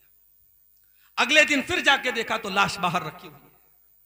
3 दिन तक लगातार गड्ढा खोदते रहे, उस इंसान की लाश को जमीन में दफन करते रहे, लेकिन जमीन ने उसकी लाश को कबूल न किया। जब तीसरे दिन भी ऐसा होता चला गया, वो समझ गए कि ये इंसान का काम नहीं है, ये अल्लाह का काम है, ये अल्लाह का की तरफ से गजब नाजिल हो रहा है। उन्होंने ले जाकर के उसकी लाश को कूड़े में फेंक दिया। मेरे भाइयों, आज भी अगर कोई नबी का मजाक उड़ाता है, कोई अल्लाह का मजाक उड़ाता है, उसका अंजाम बहुत बुरा होने वाला है। यह बात याद रखो। 1400 साल से लेकर के आज तक की तारीख गवाह है। नबी अकरम का मजाक उड़ाने वाला और इस्लाम का मजाक उड़ाने वाला आखिरत में तो जो होगा होगा, दुनिया में भी वो बर्बाद होने वाला है मेरे प्यारे। और आगे बढ़िए, एक और चीज हमें जहन्नम में लेकर के जाने वाली है। या अय्युहल्लज़ीना आमनू ला ताकुलुर रिबा अज़आफ़न मुज़ाअफ़ा, ईमान वालो तुम सूद न खाना, तुम ब्याज न खाना। वत्तकुल्लाह लअल्लकुम तुफ्लिहून, अल्लाह से डरो तभी तुम कामयाब हो सकते हो। तुम सूद खा करके कामयाब नहीं हो सकते। सूद खाने वाला, ब्याज खाने वाला, ये भी जहन्नम को अपने ऊपर लाजिम कर रहा है। अल्लाह के नबी ने सिर्फ सूद खाने वाले पर लानत नहीं की, आपने फरमाया लअनल्लाहु आकिल रिबा व मुकिलहु व कातिबहु व शाहिदैहि, अल्लाह ताला की लानत हो सूद खाने वाले पर, सूद खिलाने वाले पर, सूद लिखने वाले पर, सूद की गवाही देने वाले पर। और आपने फरमाया सब बराबर हैं। इसीलिए उलमा कहते हैं कि बैंक में कोई जॉब करना सही नहीं है, क्योंकि बैंक का पूरा काम सूद पर होता है। बैंक में आप कोई भी काम करेंगे वो सूद में सपोर्ट होगा, वो ब्याज में सपोर्ट होगा। आज बैंक में जॉब करना तो छोड़ दीजिए, मुसलमान धड़ल्ले से सूद खा रहा है। सूद पर मुसलमान अपने मुसलमान भाई को कर्जा दे रहा है और ब्याज की रकम धड़ल्ले से खा रहा है। मेरे प्यारे साथियों, ये सूद खाना, अक्लुर रिबा, ये ब्याज खाना, ये अल्लाह के नबी फरमाते हैं कि हलाक कर देने वाले गुनाहों में से, जहन्नम में लेकर के जाने वाले गुनाहों में से है। और इतना बड़ा गुनाह है सूद खाना। अल्लाह के नबी फरमाते हैं सूद के 70 से भी ज्यादा दर्जे हैं, जिनमें सबसे हल्का दर्जा ये है अयज़नी अर्रजुलु बि उम्मिही, इंसान अपनी सगी माँ के साथ जिना करे। जितना बड़ा पाप ये है, उससे भी कहीं बड़ा पाप ये है कि इंसान सूद खाए। अल्लाह हम सब की हिफाजत करे। आज सूद अलग अलग शक्लों में हमारे और आपके घरों में दाखिल हो रहा है। मेरे प्यारे साथियों, अब यहाँ एक सवाल लोग पूछते हैं कि बैंक में हम जो सेविंग अकाउंट खोलते हैं, आज के दौर में जो हमारे मुल्क के हालात हैं, हम बगैर बैंक के अकाउंट के कोई काम नहीं कर सकते। हर चीज में बैंक में अकाउंट की जरूरत पड़ती है और सेविंग अकाउंट में बैंक में इंटरेस्ट आता है। तो उस इंटरेस्ट का हम क्या करें, उस ब्याज का हम क्या करें? उसका सही जवाब ये है, जो जवाब उलमा ने दलाल की रोशनी में दिया है कि अगर बैंक में आपको इंटरेस्ट मिल रहा है, ब्याज मिल रहा है, उस पैसे को आप अपने ऊपर इस्तेमाल नहीं करें, उस पैसे को आप अपने ऊपर इस्तेमाल नहीं करेंगे। जिन उलमा ने कहा उससे रास्ता बना दिया जाए, उससे लेटरिन बना ली जाए, वो बिल्कुल सही बात नहीं है। रास्ता हमारी जरूरत की चीज है, लेटरिन हमारी जरूरत की चीज है। हम ब्याज के पैसे से न रास्ता बना सकते हैं न लेटरिन बना सकते हैं। अब उस पैसे को हम क्या करेंगे? कुछ उलमा ने कहा उसको बैंक में छोड़ दो, वो हमारा पैसा है ही नहीं। हमने अगर अपने अकाउंट में 1000 रुपया जमा किया और 1000 पर अगर 50 रुपया ब्याज मिल रहा है, वो 50 हमारा है ही नहीं, तो हम उसके चक्कर में क्यों पड़े? जो हमारी मूलधन है, जो असल रकम है 1000 रुपया, वो हम ले लें और 50 को छोड़ दें। लेकिन दूसरे उलमा ने कहा नहीं, अगर हम वो पैसा अपने अकाउंट में छोड़ देंगे तो बैंक हमारे पैसे को और इस्तेमाल करेगा, उससे वो और इंटरेस्ट कमाएगा, इसलिए उस पैसे को बैंक वाले को छोड़ना मुनासिब नहीं है। हम उस पैसे को निकालेंगे, उसका कैलकुलेशन करेंगे, उसका हिसाब करेंगे और उस पैसे को हम किसी गरीब आदमी को, किसी जरूरतमंद आदमी को, किसी बीमार को हम इलाज के लिए दे देंगे, किसी जरूरतमंद की जरूरत के लिए दे देंगे, इस मकसद के साथ कि वो पैसा इस्तेमाल हो जाए। और वो पैसा हम अपने जाती इस्तेमाल में नहीं लाएंगे और ना उस पर किसी सवाब की उम्मीद रखेंगे। चूंकि मजबूरी है, पैसे को जाया भी नहीं किया जा सकता, पैसे को बर्बाद भी नहीं किया जा सकता, तो उस सूद के पैसे को निकाल करके हम किसी गरीब वगैरह को दे देंगे। अब चाहे वो गरीब मुसलमान हो, गैर मुस्लिम हो, हम किसी को भी दे सकते हैं। अब अगर कोई पूछता है कि वो तो हराम पैसा है, हम किसी मुसलमान गरीब को क्यों दे सकते हैं? जब आपने दे दिया तो अब वो उसके लिए हराम नहीं है, वो आपके लिए हराम था, आपको ब्याज के तौर पे मिल रहा था, आपने उसको मदद के तौर पे दिया है, उसके लिए ब्याज नहीं है। उसको ऐसे समझो जैसे किसी गरीब को आपने ज़कात का पैसा दिया, अब वो उसके लिए ज़कात है, मगर उसी ज़कात के पैसे से अगर गरीब किसी दूसरे मुसलमान को दावत खिलाता है तो उस दूसरे मुसलमान के लिए वो खाना जायज़ है, वो उसके लिए ज़कात की रकम नहीं है, ज़कात की रकम उस गरीब के लिए है। वही मसला यहाँ पर अप्लाई होगा। आप किसी भी गरीब को वो ब्याज का पैसा दे करके अपनी जान छुड़ा सकते हैं। और आगे बढ़िए, जहन्नम में लेकर के जाने वाली एक और चीज है मेरे प्यारे साथी, और वो क्या है? यतीम का माल खाना। यतीम का माल खाने वाला भी जहन्नम में जाएगा, क्योंकि यतीम वो बच्चा है जिसने अपने बाप को खोया है। और बाप जब दुनिया से चला गया, बाप बहुत बड़ी दीवार होता है, बाप बहुत बड़ा साया होता है। जिस बच्चे का बाप मर जाए वो बेसहारा हो जाता है। उस बेसहारा और उस बेबस बच्चे का हक मारना ये बड़ी घटिया हरकत है। और अल्लाह ने यतीम का माल खाने वालों के बारे में फरमाया, इन्नल्लज़ीना याकुलूना अम्वालल यतामा ज़ुल्मन इन्नमा याकुलूना फी बुतूनिहिम नारा। जो लोग यतीम का माल नाजायज तरीके से खा जाते हैं, वो अपने पेट में जहन्नम की आग भर रहे हैं और अनकरीब वो जहन्नम में जाएंगे। अच्छा, यतीम का माल खाने वाला जहन्नम में जाएगा और इमाम साहब का माल खाने वाला कहां जाए? 5 टाइम की नमाज पढ़ाने वाला मौलवी जो दुनिया की सबसे खतरनाक ड्यूटी निभा रहा है। दुनिया में सारा मोहल्ला, सारा गांव सोया रहे, मस्जिद का इमाम अगर किसी दिन सोया रह जाए और फजर में टाइम से ना पहुंच पाए तो पूरा मोहल्ला गरेबान पकड़ के हिसाब लेता, मौलवी साहब फजर में आप नहीं उठे, फजर में आप नहीं उठे। और उसको तनख्वाह कितनी देते हो? अभी लेटेस्ट वाकया हुआ है हमारे उत्तर प्रदेश में, कानपुर में एक जगह है, उस जगह का नाम है फफूंद। सुना होगा आपने, सोशल मीडिया पे देखा होगा। मौलवी साहब बेचारे नौजवान आदमी, 5000 रुपया सैलरी उनको मिल रही थी, पंखे से लटक करके उन्होंने जान दे दी, सुसाइड कर लिया। इमाम साहब का कमरा खोला गया तो इमाम साहब की लाश मिलती है। ये कौम सिर्फ यतीमों का माल नहीं खा रही है, ये कौम अपने इमामों और अपने मस्जिदों के इमामों और हाफिजों का भी खून चूस रही है। मेरे प्यारे साथियों, इस कौम के पास शादी में उड़ाने के लिए लाखों हैं, हराम रास्तों पे खर्च करने के लिए करोड़ों हैं, और मस्जिदों में ढंग के इमाम रखने के लिए इसके पास तनख्वाह के पैसे नहीं। जब इमाम साहब नमाज पढ़ाते हैं तो ये कौम कहती है, इमाम साहब थोड़ा और अच्छी क़िरात कीजिए। इमाम तलाश करती है तो सोचती है कि इमाम अब्दुर्रहमान सुदैस का और इमाम सऊद शुरैम की आवाज वाला हमको इमाम मिल जाए। और तनख्वाह क्या देगी? 5000 रुपया।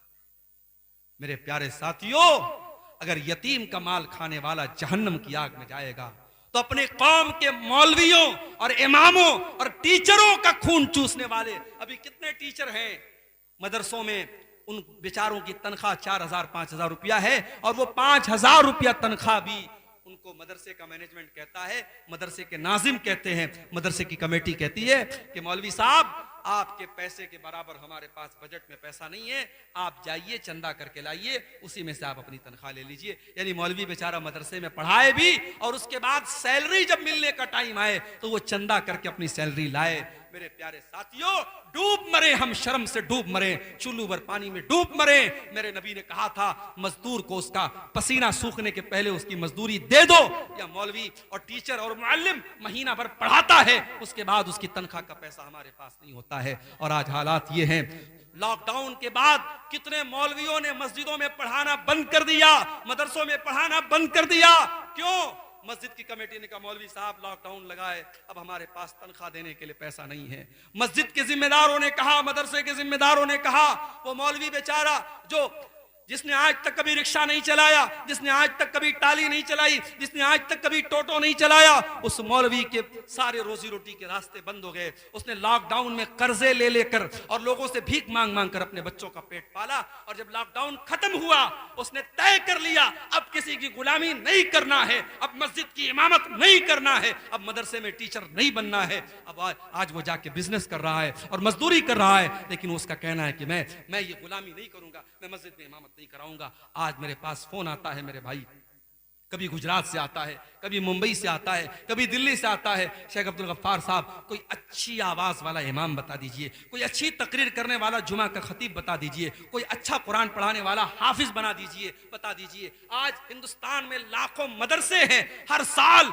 हजारों हाफिज और कारी और आलिम बन के निकल रहे हैं। मगर मेरे भाइयों, ये हाफिज और ये आलिम ये मदरसों में नहीं पढ़ाना चाहते, ये मस्जिदों में इमाम नहीं बनना चाहते। उनकी जिंदगी इतनी खराब कर दी गई, इतनी बेकार कर दी गई और उनको इतनी कम तनख्वाह दी जाती है, अब इस लाइन में कोई आना नहीं चाहता है। मेरे प्यारे साथियों, अगर यतीम बेबस है, अगर यतीम बेसहारा है और यतीम का माल खाने वाला, अल्लाह कुरान में कह रहा है कि उसके पेट में, उस हरामखोर के पेट में जहन्नम की आग भरी जाएगी। तो जो उन उलमा का, उन मस्जिदों के इमामों का और उन मदरसे के मौलवियों और हाफिजों का पैसा खा जाते हैं और उनका खून चूसते हैं, वो भी अपने अंजाम के लिए तैयार रहें, उनका अंजाम भी बहुत बुरा होने वाला है। और आगे बढ़िए, एक और चीज है जो जहन्नम में लेकर के जाती है, वला तक़रबुज़्ज़िना, ज़िना के करीब न जाना, बदकारी के करीब न जाना। तुम जब जवान हो गए, बालिग हो गए, हमने शादी का सिस्टम रखा, हमने निकाह का सिस्टम रखा, तुमने निकाह क्यों न कर लिया, तुमने शादी क्यों न कर ली, तुमने ज़िना क्यों किया, तुमने नाजायज तरीके से संबंध क्यों बनाया, तुमने नाजायज तरीके से अपनी ख्वाहिशात को पूरा क्यों किया। वला तक़रबुज़्ज़िना, ज़िना के करीब न जाना, इन्नहु काना फ़ाहिशतन व साअ सबीला। ये ज़िना का रास्ता बड़ा गंदा रास्ता है, बड़ा बुरा रास्ता है। अल्लाह के नबी जब फजर की नमाज पढ़ाते थे, फजर की नमाज पढ़ा के मुसल्ले पर बैठे रहते थे और सहाबा से पूछते थे, सहाबा क्या आज आप लोगों ने कोई ख्वाब देखा है, कोई सपना देखा है? अगर कोई सहाबी कोई सपना देखते थे, कोई ख्वाब देखते थे, बयान करते थे। और कभी कभी अल्लाह के नबी अपना भी ख्वाब बयान करते थे। एक दिन आपने अपना ख्वाब बयान किया, मैं सोया हुआ था, 2 फरिश्ते मेरे पास आए और मुझे लेकर के गए और बहुत सारी चीजें मुझे दिखाई। जब मैं चल रहा था उन फरिश्तों के साथ तो मैंने देखा एक जगह एक तंदूर बना हुआ है। अब पता नहीं तंदूर को आपकी बंगला जबान में क्या बोलते हैं, जो रोटी जहां बनती है, जिस दुकान पे आपने देखा होगा एक चूल्हा टाइप की एक चीज होती है जिसके अंदर रोटी को पकाते हैं, उसको तंदूर बोलते हैं। तो अल्लाह के नबी ने कहा कि मैंने तंदूर के जैसी एक चीज देखी, फ़इज़ा फ़ीही लगतुन व अस्वात, मैंने देखा कि उसके अंदर से चिल्लाने की आवाज आ रही है, उसके अंदर से चीखने की आवाज आ रही है। मैंने फरिश्तों से पूछा ये किन लोगों की आवाज है? फरिश्तों ने कहा भी आप आगे चलिए, हम बाद में बताएंगे। जब बाद में अल्लाह के नबी ने पूछा वो किसकी आवाज थी, तो फरिश्तों ने कहा हाउलाई ज़ुनात व ज़वानी, अल्लाह के नबी ये जानियों, ये जिनाकार मर्दों की और जिनाकार औरतों की आवाज थी। उनके नीचे से जहन्नम की आग का अंगारा और जहन्नम की आग उनकी शर्मगाह के अंदर दाखिल होती है और इस करतूत की सजा उनको इस तरीके से बराबर जहन्नम में मिलती रहेगी कि उनको एक तंदूर में डाला जाएगा। और जिस तरीके से तंदूर में किसी चीज को पकाया जाता है, उन हरामखोरों, उन जानियों और उन बदकारों की शर्मगाह में आग के शोले जाएंगे और वो चिल्लाएंगे और चीखेंगे। अल्लाह के नबी ने यह अजाब का मंजर देखा था। आज हालात क्या है मेरे भाई?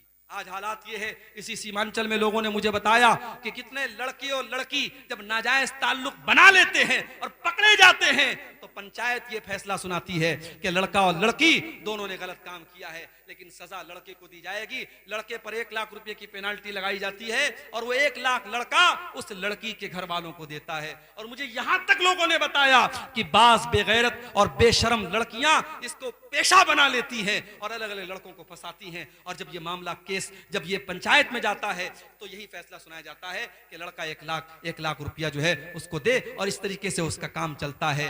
मेरे भाइयों, जिनाकार मर्द और जिनाकार औरत ये दोनों सोसाइटी के लिए बहुत बड़ा अजाब है। अल्लाह ने सूरह नूर के अंदर फरमाया, अज़्ज़ानियतु वज़्ज़ानी फजलिदू कुल्ल वाहिदिन मिनहुमा मिअत जल्दा। जिनाकार मर्द को और जिनाकार औरत को अगर वो कुंवारे हैं तो 100 कोड़े की सजा दे दो, 100 कोड़े उनको मारो, और जब ये सजा दो तो किसी बंद कमरे में मत दो। अल्लाह ने फरमाया, वलियशहदा अज़ाबहुमा ताइफतुम मिनल मोमिनीन। जिनाकार मर्द को और जिनाकार औरत को खुलेआम ये सजा दी जाए।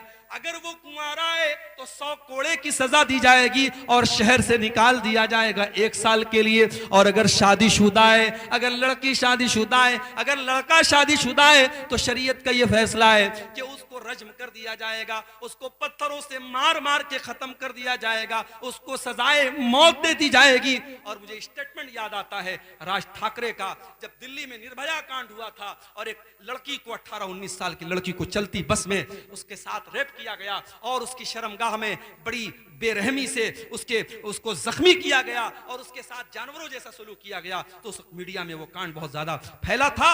उस वक्त राज ठाकरे ने एक स्टेटमेंट दिया था, उसने कहा था कि अगर जिना की सजा और बलात्कार की सजा वो दे दी जाए जो इस्लाम ने मुकर्रर की है और जो कुरान ने बताई है तो शायद ये रेप के केस बंद हो जाएंगे। मगर एक बात मुझे कहने दीजिए कि अदालत की नजर में रेप क्या है? लड़का लड़की के साथ जबरदस्ती करे तो ये रेप है। लेकिन इस्लाम की नजर में अगर इल्लीगल तरीके से, गैर कानूनी तरीके से अगर लड़का लड़की बगैर शादी के, बगैर मैरिज के अगर आपस में संबंध बनाते हैं तो ये रेप ही कहलाएगा, ये जिना ही कहलाएगा और दोनों को सजा दी जाएगी। अगर आपस की सहमति से ये काम हो रहा है तो दोनों को सजा दी जाएगी, और अगर लड़का लड़की के साथ जबरदस्ती कर रहा है तो लड़की को सजा नहीं दी जाएगी लेकिन लड़के को सजा दी जाएगी। मेरे प्यारे साथियों, ये जिना समाज के लिए बहुत बड़ा नासूर है। और आज मैं फिर वही बात कहता हूं जो मैं अक्सर अपनी तकरीरों में कहता हूं कि जिनाकारी को अगर रोकना है एक ही तरीका है मेरे भाइयों, सेकंड कोई ऑप्शन नहीं है। आपको अपनी नौजवान नस्ल को, अपनी बच्चियों को, अपने बच्चों को इस दौर में जब बेहयाई फैल चुकी है और मोबाइल हर आदमी के हाथ में है और हर तरीके की बुराई आसान हो चुकी है और बड़ी आसानी से जिना हो सकता है, इस दौर में अगर अपने बच्चों को जिना से बचाना है बस एक ही रास्ता है मेरे भाई, निकाह को आसान कर दो। लड़की 18 साल की, 19 साल की हो गई, लड़का 20 साल का, 22 साल का हो गया, शादी के काबिल हो गए, शादी की उम्र हो गई, देर मत करो, बहाने न करो, जहेज का लालच छोड़ दो, बारात का चक्कर छोड़ दो, रस्मों रिवाज की बेड़ियां छोड़ दो। तो शरीयत ने सिखाया है, तो इस्लाम ने सिखाया है, सिंपल तरीके से, सुन्नत तरीके से। अभी कल हतिया दियारा में कटिहार में प्रोग्राम था, वहां एक भाई की बात मुझे बहुत अच्छी लगी। उन्होंने कहा, मौलाना मेरा एक अल्लाह से मैंने एक वादा किया है, अहद किया है, दुआ कीजिए अल्लाह मुझे इस अहद पर कायम रखे। उन्होंने कहा कि मेरे कई बच्चे हैं, 4 बेटे हैं, मैंने ये सोचा है मैं किसी बेटे की शादी में 1 पैसा जहेज नहीं लूंगा, और कल अल्लाह के यहाँ जब जाऊंगा अल्लाह पूछेगा क्या अमल लेके आया है, तो तौहीद की बात में बयान करूंगा कि अल्लाह ये अमल मेरा तू कबूल कर ले कि जिस समाज में जहेज लेने का चलन था और लोग लालच करते थे, लाख रुपए की, 10 लाख रुपए की डिमांड करते थे, अल्लाह उस समाज में मैंने 1 पैसा जहेज नहीं लिया है, वो अमल मैं लेकर के अल्लाह के पास जाना चाहता हूँ। मौलाना आप मेरे हक में दुआ कीजिएगा। मुझे बात बहुत अच्छी लगी। काश ये सोच आपके मियाँ बाजार के और इस जलसे में, इस मजलिस में बैठे हर नौजवान की और उसके गार्जियन की हो जाए। मेरे प्यारे साथियों, आप निकाह को आसान कीजिए, आप जहेज का चक्कर छोड़ दीजिए, बारात का चक्कर छोड़ दीजिए और फिर देखिए निकाह में बरकत होती है कि नहीं, फिर आपके घर में सुकून आता है कि नहीं, फिर आपके घर में भलाई आती है कि नहीं। आप अगर ज़िना को रोकना चाहते हैं तो आपको निकाह को आसान करना पड़ेगा। और आगे बढ़िए, जहन्नम में लेकर के जाने वाला एक और अमल है अपनी जिम्मेदारी को सही तरीके से ना निभाना। अगर आप अपनी जिम्मेदारी को सही तरीके से नहीं निभा रहे हैं तो आपके ऊपर जन्नत हराम हो जाएगी। अल्लाह के नबी फरमाते हैं जिसको अल्लाह ताला कोई जिम्मेदारी अता करता है, जिसके ऊपर कोई जिम्मेदारी अल्लाह ताला अता करता है, सुम्मा यमूत यौम यमूत वहुवा गाशुन लिरइयतिही इल्ला हर्रमल्लाहु अलैहिल जन्ना। अगर वो अपनी जिम्मेदारी को सही तरीके से नहीं निभा रहा है और उसी हालत में मर जाता है, उसके ऊपर जन्नत हराम हो जाएगी। मदरसे के नाजिमों सुन लो, मस्जिदों के मुतवल्लियों सुन लो, और गांव के प्रधानों तुम भी सुन लो।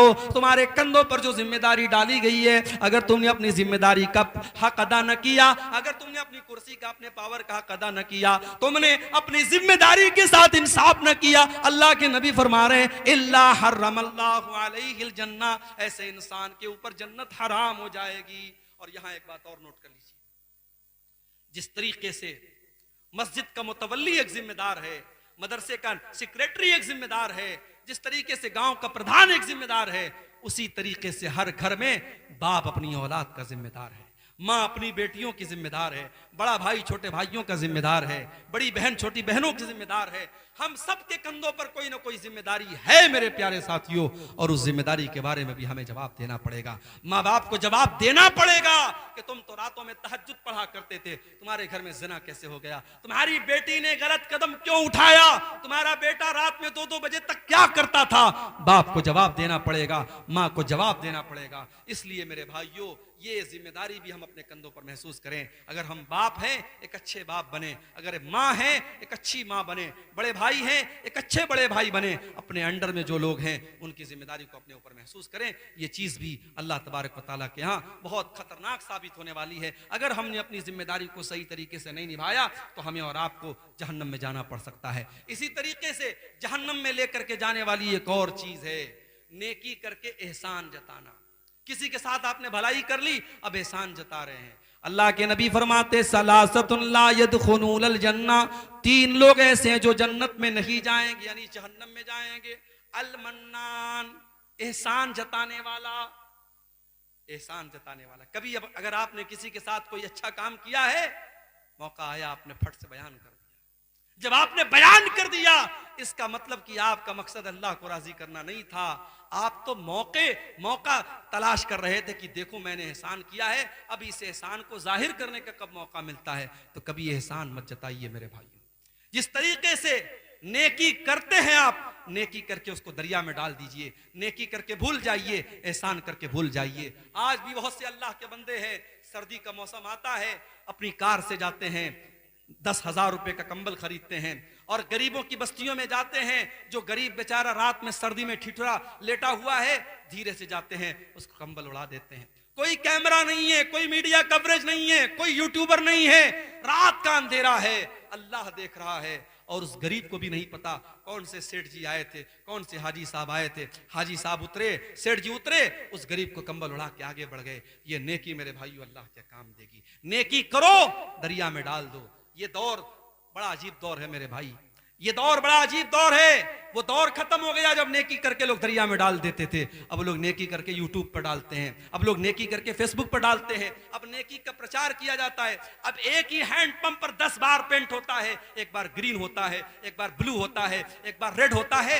एक हैंड पंप पर 10 बार पेंट करा के 10 हैंड पंप का पैसा लिया जाता है। ये बेईमानी और ये चोरी और ये हरामखोरी भी आपके बिहार और झारखंड में हो रही है मशरूआत के नाम पर। अल्लाह हम सब की हिफाजत फरमाए। अल मन्नान, अल्लाह के नबी फरमाते हैं कि एहसान जताने वाला, नेकी करके नेकी जताने वाला, वो भी अल्लाह के यहाँ जहन्नम में जाएगा, जन्नत हराम है उसके लिए। और दूसरा आदमी वलाक, रिश्ता काटने वाला, रिश्ता काटने वाला। भाई ने भाई से रिश्ता काट लिया, भाई ने बहन से रिश्ता काट लिया, बेटे ने बाप से रिश्ता काट लिया। अरे तू कौन होता है रिश्ता काटने वाला? ये रिश्ता तेरा बनाया हुआ नहीं, ये रिश्ता रब का बनाया हुआ है, ये रिश्ता अल्लाह का बनाया हुआ है। अल्लाह ने तुझे किसी का भाई बनाया, अल्लाह ने किसी का भतीजा बनाया, अल्लाह ने किसी का पोता बनाया, अल्लाह ने किसी का बेटा बनाया। जब रिश्ते अल्लाह ने बनाए हैं, रिश्तों को तोड़ने वाले तुम कौन होते हो? ला यदखुलुल जन्नत कातिउन, अल्लाह के नबी कहते हैं रिश्ता काटने वाला जन्नत में नहीं जाएगा।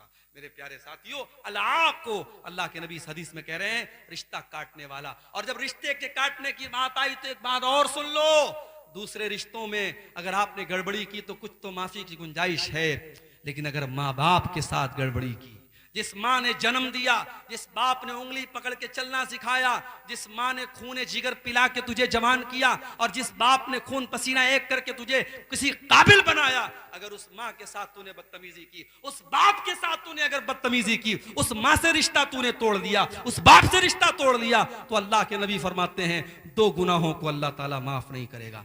2 गुनाहों की सजा अल्लाह ताला दुनिया ही में दे देता है। अल-बग़्य व उक़ूक़ुल वालिदैन, एक जुल्म व सितम करने की सजा और दूसरे वालिदैन को तकलीफ देने की सजा। ये 2 गुनाहों की सजा अल्लाह ताला दुनिया ही में दे देता है। मेरे प्यारे साथियों, तो इस हदीस में दूसरा गुनाह ये है अल-आक़, रिश्ता काटने वाला भी जन्नत में नहीं जाएगा। और तीसरा कौन होगा? वह मुदमिनुल खमरी, शराब का आदी, शराब की लत जिसको लग गई। शराब कभी पी लिया, तौबा कर लिया, अलग बात है। जिसको शराब की लत लग गई, अब शराब के बगैर रहता नहीं है, अब ये बहुत खतरनाक आदमी हो गया। इसको शराब के बगैर चैन नहीं है, शराब का एडिक्ट हो गया, शराब की लत लग गई। ऐसा आदमी, जन्नत इसके ऊपर हराम है।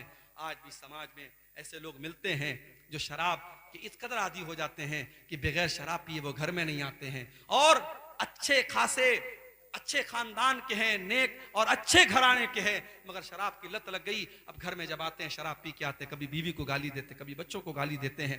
कितने गरीबों को मैं देखता हूं, शौहर इस तरीके से शराब पी के आता है और बीवी बेचारी दूसरों के घर में जाके झाड़ू पोछा लगाती है, बर्तन मांजती है और काम करती है, और वो बीवी जब पैसा कमा के लाती है, शौहर उस पैसे से जाके फिर शराब पी लेता है। ऐसे शौहर भी समाज के अंदर मौजूद हैं, और ऐसे शौहरों को बड़ा याद रहता है कि साहब मेरी बीवी मेरी खिदमत क्यों नहीं करती, मेरी बीवी मेरी बात क्यों नहीं मानती। अरे तू अपनी बीवी का कितना हक अदा कर रहा है? इस्लाम में 1 वे ट्रैफिक नहीं है मेरे भाई। अगर शौहर का हक बीवी के ऊपर है तो बीवी का हक भी शौहर के ऊपर है। जो अपनी बीवी की कमाई खाता है वो हराम खोर सुन ले, वो बेगैरत सुन ले, तेरी बीवी का काम कमाना नहीं था। तेरी बीवी दूसरों के घर में जाके बर्तन मांज रही है और तू बैठ के शराब पी रहा है, तो बहुत बड़ा बेगैरत है। और सुन लो, कान खोल के सुन लो, बेगैरत भी जन्नत में नहीं जाएगा, बेगैरत भी जन्नत में नहीं जाएगा। अल्लाह के नबी ने फरमाया अद्दयूस अल्लज़ी युक़िर्रु फ़ी अहलिल खुबुस, वो बेगैरत इंसान जिसके घर में बेहयाई हो रही हो, बेशर्मी हो रही हो और उसको कोई फर्क ना पड़ रहा हो, उस बेगैरत का अंजाम भी यही होने वाला है कि वो जहन्नम की आग में जलेगा। और आगे बढ़िए,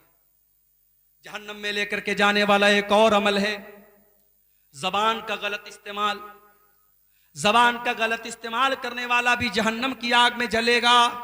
अल्लाह के नबी से पूछा गया कि सबसे ज्यादा जहन्नम में लेकर के जाने वाली कौन सी चीज है?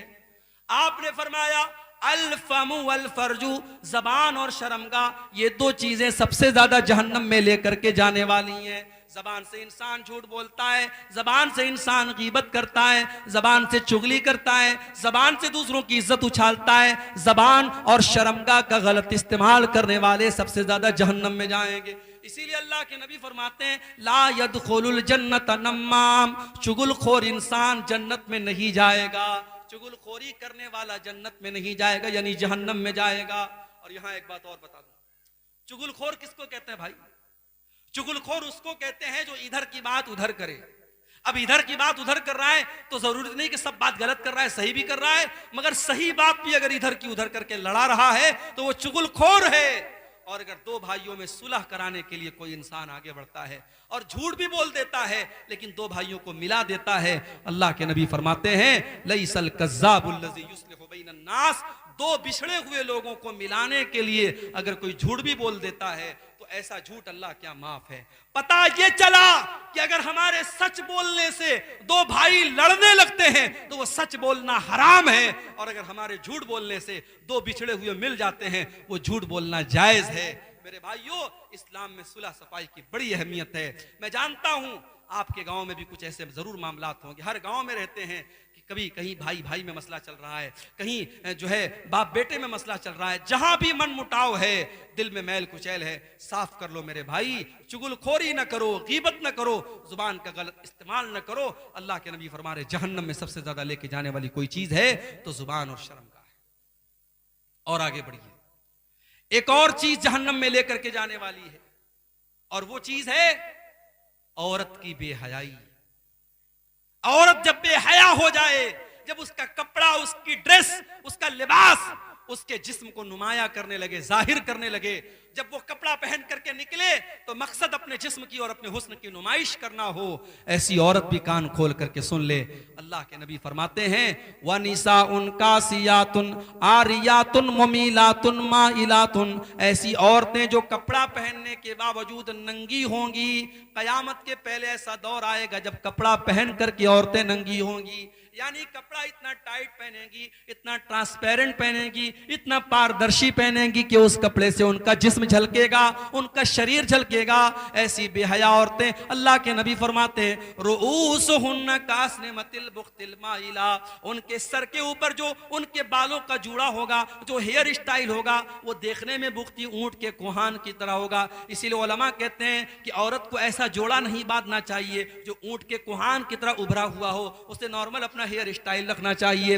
अल्लाह के नबी बेहया औरतों की पहचान बता रहे हैं रुऊसुहुन्ना कास्निमतिल बुख्तिल माइला, ऐसी औरतें जो अपने सर के ऊपर बुख्ती ऊंट के कोहान की तरह जोड़ा बांधेंगी।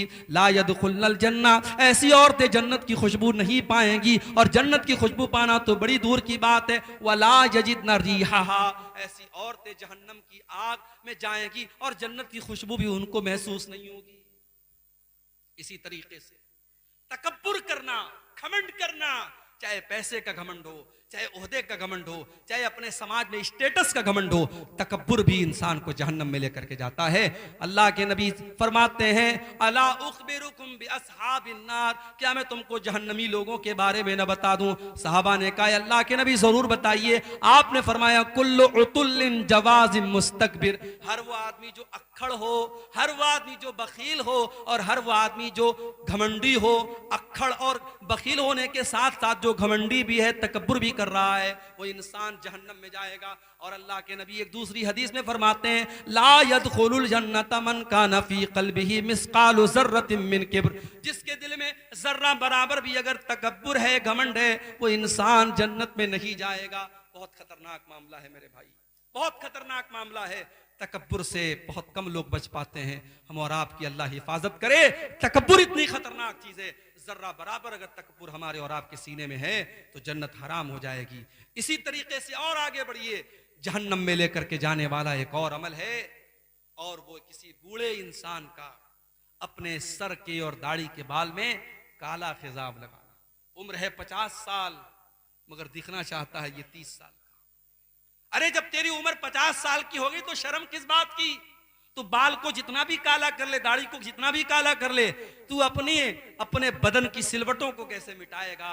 तू अपने बदन के रेशों को कैसे मिटाएगा? तेरे बदन की झुर्रियां बताएंगी तू 50 साल का हो चुका है। कितने दिन तक तू धोखा देगा? और जो जितना भी बेहतरीन हेयर डाई लगा ले और कलर लगा ले, एक हफ्ते के बाद, 2 हफ्ते के बाद वो काला कलर उतरने ही वाला है। अल्लाह के नबी फरमाते हैं यकून फी आखिर ज़मानी, आखिरी जमाने में ऐसे लोग आएंगे यख़ज़िबून बिस्सवाद, जो काले रंग का खिजाब लगाएंगे, काले रंग की मेहंदी लगाएंगे। का हवा से लिल हमाम, जैसे कबूतर के सीने के पास का हिस्सा काला होता है और बाकी हिस्सा सफेद होता है, तो वो अपनी सफेद दाढ़ी और सफेद बाल को काला करेंगे। अल्लाह के नबी फरमाते हैं ला यरीहून राइहतल जन्नह, ऐसे लोग जन्नत की खुशबू भी नहीं पा सकते, जन्नत की खुशबू भी नहीं पा सकते। मेरे प्यारे साथियों, एक बूढ़ा इंसान समाज में बूढ़ा जब होता है तो अल्लाह के नबी ने उस बूढ़े का एहतराम करने का हमें हुक्म दिया है।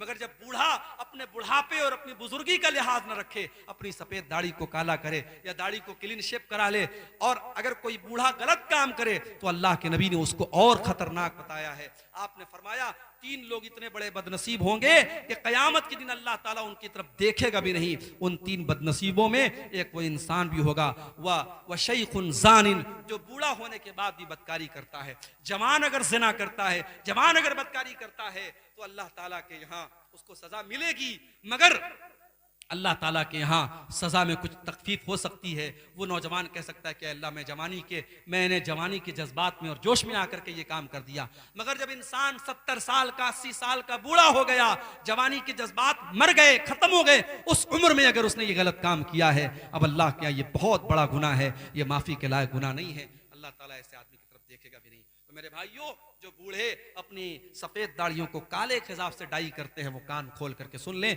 ला यरीहून राइहतल जन्नह, ऐसे लोग जन्नत की खुशबू खुशबू नहीं पा सकते। अब एक दो बातें बयान करके और बात खत्म करता हूं। हराम कमाई खाने वाला भी जहन्नम में जाएगा। हराम कमाई भी इंसान को जहन्नम में लेकर के जाती है। अल्लाह के प्यारे नबी जनाब मोहम्मद रसूलुल्लाह सल्लल्लाहु अलैहि वसल्लम फरमाते हैं कि कुल्लो जसदिन नबत मिन सुहतिन, हर वो बदन और जिस्म जो हराम कमाई से पला बड़ा हो, फन्नारु औला बिही, वो जहन्नम की आग में जाएगा। अभी क्रिकेट का वर्ल्ड कप चल रहा है, मेरे पास मोबाइल पे भी मैसेज आ रहा है, ड्रीम 1 ड्रीम 11 डाउनलोड कीजिए, 1 करोड़ रुपया कमाइए। 1 करोड़ का नाम सुन के कौन उछल नहीं जाएगा भाई? 1 करोड़ किसको पसंद नहीं है? अब नौजवान क्या करता है, ऐप को डाउनलोड करता है। अफगानिस्तान और पाकिस्तान का मैच चल रहा है, अब उस ऐप में उसने पैसा लगा दिया 1 लाख रुपया। उसको लग रहा था यार पाकिस्तान जीत जाएगी, मजबूत टीम है, अफगानिस्तान बिल्कुल कमजोर टीम है, उसने 1 लाख रुपया लगा दिया। लेकिन उलट फेर हो गया, अफगानिस्तान ने पाकिस्तान को हरा दिया, इसका 1 लाख डूब गया।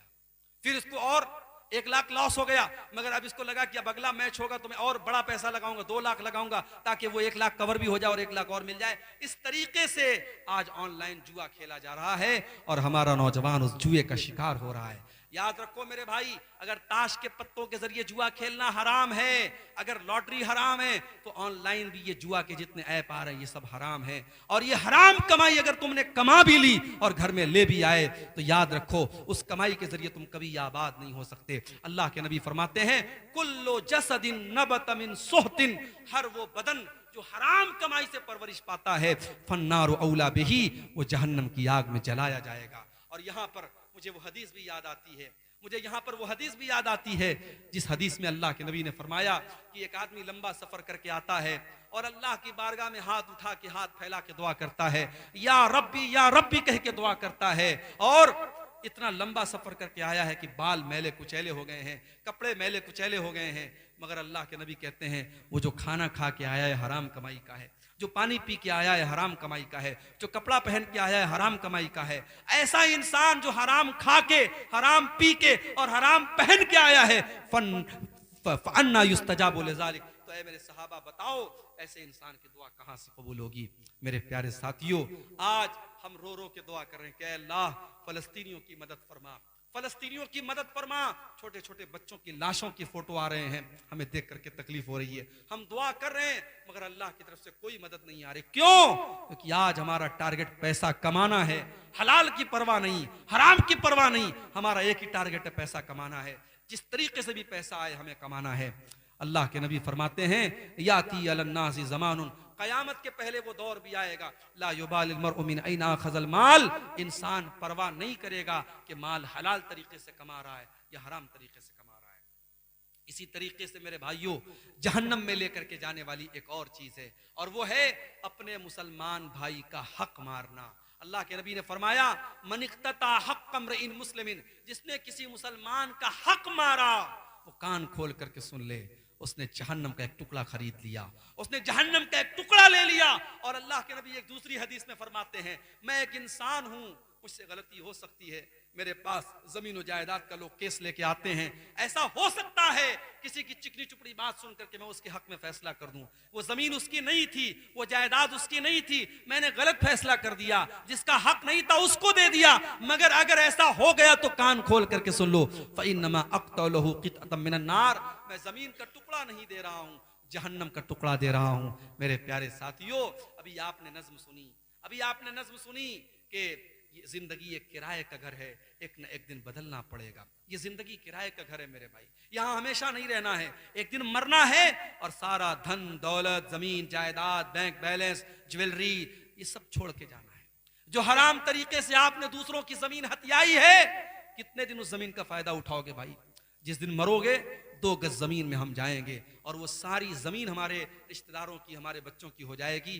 तो अपने लिए हम जिस हराम कमाई को कमाते हैं उसका मजा हम कितने साल लेंगे? जिस दिन मरेंगे सारा मजा खत्म हो जाएगा। इसलिए मेरे साथियों, हराम कमाई से अपने आप को बचाओ। ये चंद चीजें थी जो जहन्नम में लेकर के जाने वाली थी, और जहन्नम का एक हल्का सा नक्शा भी मैंने खींचा है, इस उम्मीद के साथ कि हम जहन्नम में लेकर के जाने वाले इन अमाल से अपनी हम हिफाजत करेंगे। और अल्लाह से हम दुआ करते हैं, अल्लाह हमें इसकी तौफीक अता फरमाए। मैयत को कब्र में उतारने और रखने का सही तरीका क्या है?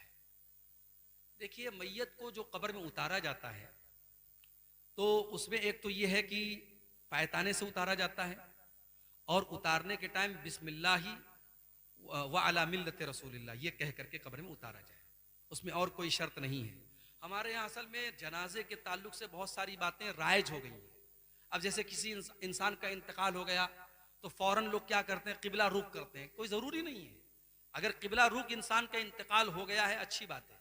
मौत के टाइम इंसान को अगर ये लगे कि ये मरने वाला है, उस टाइम उसको किबला रुख कर दो। लेकिन मरने के बाद जनाजे को स्पेशली किबला रुख करना, इसकी कोई ज़रूरत नहीं है। इसी तरीके से जब मैयत को घर से निकालने लगते हैं तो लोग बड़ी परवाह करते हैं कि सिरहाने से निकालना है कि पायताने से निकालना है, लोग बड़ा कंफ्यूज हो जाते हैं। तो ये सारे मसले हमारे बनाए हुए हैं, इसमें कोई ऐसी टेंशन की बात नहीं है। जहाँ शरीयत ने आपको आज़ादी दी है, इख्तियार दिया है, वहाँ उसको आज़ादी ही रहने दीजिए। कब्र में उतारने के टाइम उसको जो है पायताने की तरफ से उतारेंगे, और उतारने के वक्त हम जो है बिस्मिल्लाह व अला मिल्लत रसूलिल्लाह पढ़ेंगे। अच्छा, यहाँ पर एक बात मैं और बता दूं कि कब्र में जब हम मुर्दे को दफन करते हैं तो हम मिट्टी देते हैं। अब मिट्टी जब देते हैं तो वहां भी ये सवाल होता है कि मिट्टी देने के टाइम हमें क्या पढ़ना चाहिए। तो बाज लोग क्या करते हैं कि वो पहली मर्तबा मिट्टी देते हैं तो कहते मिनहा खलकनाकुम, जो कुरान की आयतें पढ़ते हैं, मिनहा खलकनाकुम, हमने तुमको मिट्टी से पैदा किया। फिर दूसरी बार जब मिट्टी देते हैं तो पढ़ते हैं वफीहा नुईदुकुम, और फिर तीसरी बार जब मिट्टी देते हैं तो पढ़ते हैं वमिनहा नुखरिजुकुम तारतन उखरा, कि इसी मिट्टी से हम तुमको दोबारा निकालेंगे। तो अब ये कुरान की आयत है, इसको 3 बार मिट्टी देने में फिट कर लिया गया, लेकिन इसका कोई सबूत नहीं है। आप मिट्टी देने के टाइम कुछ ना पढ़ें, कोई मसला नहीं है। ज्यादा से ज्यादा बिस्मिल्लाह, हर अच्छा काम बिस्मिल्लाह करके किया जाता है, तो मिट्टी देने के टाइम भी आप बिस्मिल्लाह पढ़ दें। बाकी ये जो दुआ पढ़ी जा रही है, जो कुरान की आयत पढ़ी जा रही है, मुनासिब नहीं है। इसी तरीके से कहीं कहीं जनाजे की नमाज में क्या होता है, इमाम साहब के लिए वो आता है मुसल्ला, इमाम साहब के लिए अलग से मुसल्ला आता है। भाई मुसल्ले का यहाँ कोई काम नहीं है, मुसल्ला सजदा करना होता तब काम होता, यहाँ जमीन पर हम पढ़ रहे हैं, मुसल्ले का कोई काम नहीं है। इसी तरीके से अब अगर जनाजे की नमाज कहीं बाहर हो रही है तो अब जूता चप्पल लोग पहन करके जनाजे की नमाज पढ़ते हैं, ठीक है, जायज़ है, लेकिन जूता चप्पल में गंदगी भी लगी हो सकती है, पाखाना भी लगा हो सकता है। तो अब कुछ लोग क्या करते हैं कि जब जूता चप्पल पहन के जनाजे की नमाज पढ़ते हैं तो वो जूता चप्पल उतारते हैं और उतार करके उसी के ऊपर खड़े हो जाते हैं, पैर रखते हैं और जनाजा की नमाज पढ़ते हैं। तो भाई इससे क्या फायदा हुआ? अगर उस चप्पल में गंदगी लगी है और आपने चप्पल उतार के चप्पल पर आप खड़े हो गए तो अभी भी आप गंदगी के ऊपर खड़े हैं। तो चप्पल में जूते में अगर गंदगी लगी है तो उसको धोना जरूरी नहीं है। हदीस में आता है कि उस जूते चप्पल को आप जमीन पर रगड़ लीजिए, वो पाक हो जाएगा। तो जब जनाजे की नमाज आप जूता चप्पल पहन के पढ़ रहे हो तो आप एक बार चेक कर लीजिए, अगर उसमें कोई गंदगी लगी है बस जमीन पर उसको 1-2 बार रगड़ लीजिए, पाक हो गया। अब आप उस जूता चप्पल को पहन के जनाजे की नमाज पढ़ सकते हैं। जनाजे को सामने रख करके मैयत के रिश्तेदारों से नमाज के मुतालिक पूछना कैसे? अब ये भी बस एक रिवाज है, जनाजा रेडी है, सफ लग चुकी है, अब जो मैयत का कोई बड़ा रिश्तेदार है, उसके मामा है, नाना है, दादा है, उनको आवाज दी जाती है, हाजी साहब कहाँ हैं, फलाने कहाँ हैं। अब जब तक वो हाजी साहब बेचारे वो थोड़ा ऊंचा भी सुनते हैं, बड़ी मुश्किल से उनको सुनाई देता है, वो बिल्कुल पीछे रहते। ऐसे मौके पर जो रिश्तेदार होते हैं ना एकदम पीछे होते हैं, तो बड़ी मुश्किल से उनको खोजा जाता है। फिर वो हाथ उठा के कहते हैं हाँ मौलवी साहब इजाजत है, तब जनाजा पढ़ाया जाता है। ये सब फालतू की रस्म है, इसकी कोई ज़रूरत नहीं है। जब आपने इमाम साहब को पहले से ड्यूटी दे दी कि आपको जनाजे की नमाज पढ़ाना है, इमाम साहब आए, सब लग चुकी है, तो भाई नमाज शुरू कर दो। ये एक सिस्टम जो बना के रखा है कि घर के बड़े और ख़ानदान के बड़े से इजाज़त दी जाती है, यहाँ इस इजाज़त का कोई मतलब नहीं है और न उसकी कोई ज़रूरत है।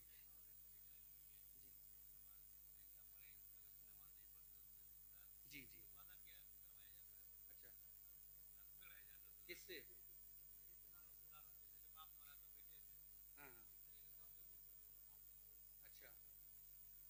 देखिए नमाज अगर कोई मान लीजिए बाप मर गया, बेटा नहीं पढ़ता है, तो जनाजे की नमाज के टाइम बेटे से ये कहना कि चलो कान पकड़ो नमाज पढ़ोगे, ये सब तो मुनासिब नहीं है।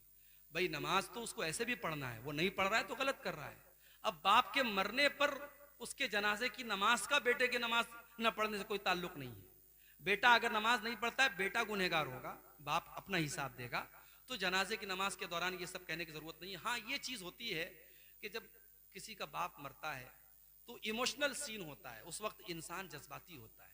उस वक्त आप देखते होंगे कि जो बेटा कभी बाप की कदर नहीं करता था, बाप के मरने के बाद बाप की कदर करने लगता है। बाप के नाम पे मदरसे में लाख लाख रुपया लोग चंदा दे देते हैं। तो अब कुछ लोग इस जज्बे को, इस इमोशन को कैश करते हैं कि ये अच्छा मौका है, लोहा गर्म है, चोट मार दो। उस मौके पर अगर कुछ समझाया जाता है तो बेटा मान जाता है। तो वो एक अलग सोच हो सकती है, मगर उसको एक रिवाज बना देना और बेटे से इस तरीके से कान पकड़वाना, ये बहरहाल मुझे तो बिल्कुल भी मुनासिब नहीं लग रहा है। बाकी आप अपने इलाके के जो मकामी उलमा हैं उनसे आप समझ लें। शादीशुदा जिनाकार मर्द औरत को हिंदुस्तान के कानून के खिलाफ है, तो शरई दलील क्या है? देखिए, जाहिर है कि हम हिंदुस्तान में रहते हैं, यहाँ कोई शरई कानून तो लागू नहीं है, यहाँ इंडियन क्रिमिनल लॉ लागू है। यहाँ चोर चोरी करेगा तो उसका हाथ थोड़ी काटा जाएगा, कातिल को की गर्दन थोड़ी मारी जाएगी। तो यहाँ हम इंडियन क्रिमिनल लॉ के तहत ही जिंदगी गुजार रहे हैं, और चूंकि हम इस मुल्क में रहते हैं तो इस मुल्क के कानून के दायरे में ही हम रहेंगे।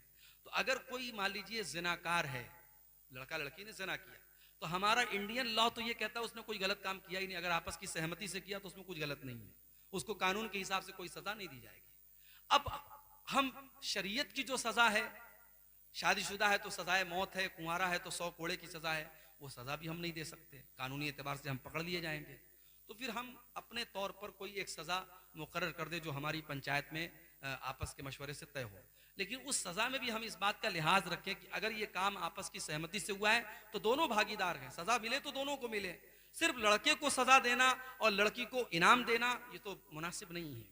तो शरीयत की रोशनी में जो सजा है वो आप इस मुल्क में कानून के दायरे में रह करके तो नहीं दे सकते। वो जहाँ पे इस्लामी कानून लागू है और इस्लामी हुकूमत है वहीं पर ये चीज़ हो सकती है। तो आप अपने मुल्क के कानून के दायरे में रह करके उसको कोई फाइन लगा दें या हल्की फुल्की जिस्मानी सजा दे दें तो वो दी जा सकती है। बहरहाल उसको कोई हर्ज की बात नहीं है। अल्लाह ताला ने मौत को सबसे पहले क्यों पैदा किया है, जैसा कि सूरह मुल्क के अंदर है, जरा वजाहत फरमाने की ज़हमत फरमाएं।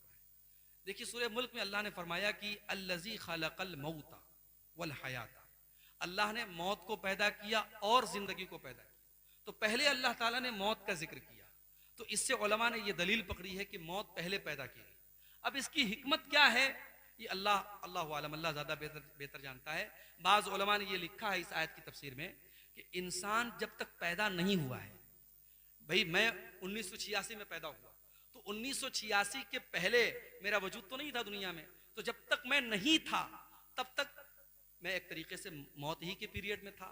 जब इसीलिए अल्लाह ने कुरान के 29वें पारे में फरमाया सूरह दहर के अंदर कि हल अता अलल इंसान हीनुम मिनद दहरी लम यकुन शैअम मज़कूरा, इंसान के ऊपर एक ऐसा दौर भी आया है जब इंसान कोई काबिल जिक्र चीज भी नहीं था, कोई जानता भी नहीं था उसको।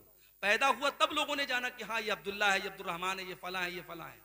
तो हमारी पैदाइश के पहले का जो पीरियड था वो मौत है। उसके बाद हम जब पैदा हुए ये जिंदगी है, अब हम जब मर जाएंगे वो मौत होगी, और फिर जब हम कयामत के दिन उठेंगे वो दूसरी जिंदगी होगी।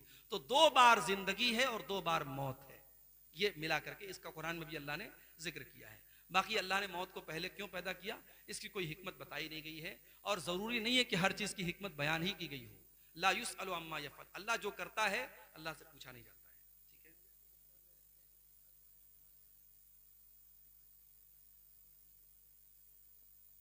सर को पूरा घुमा दिया मतलब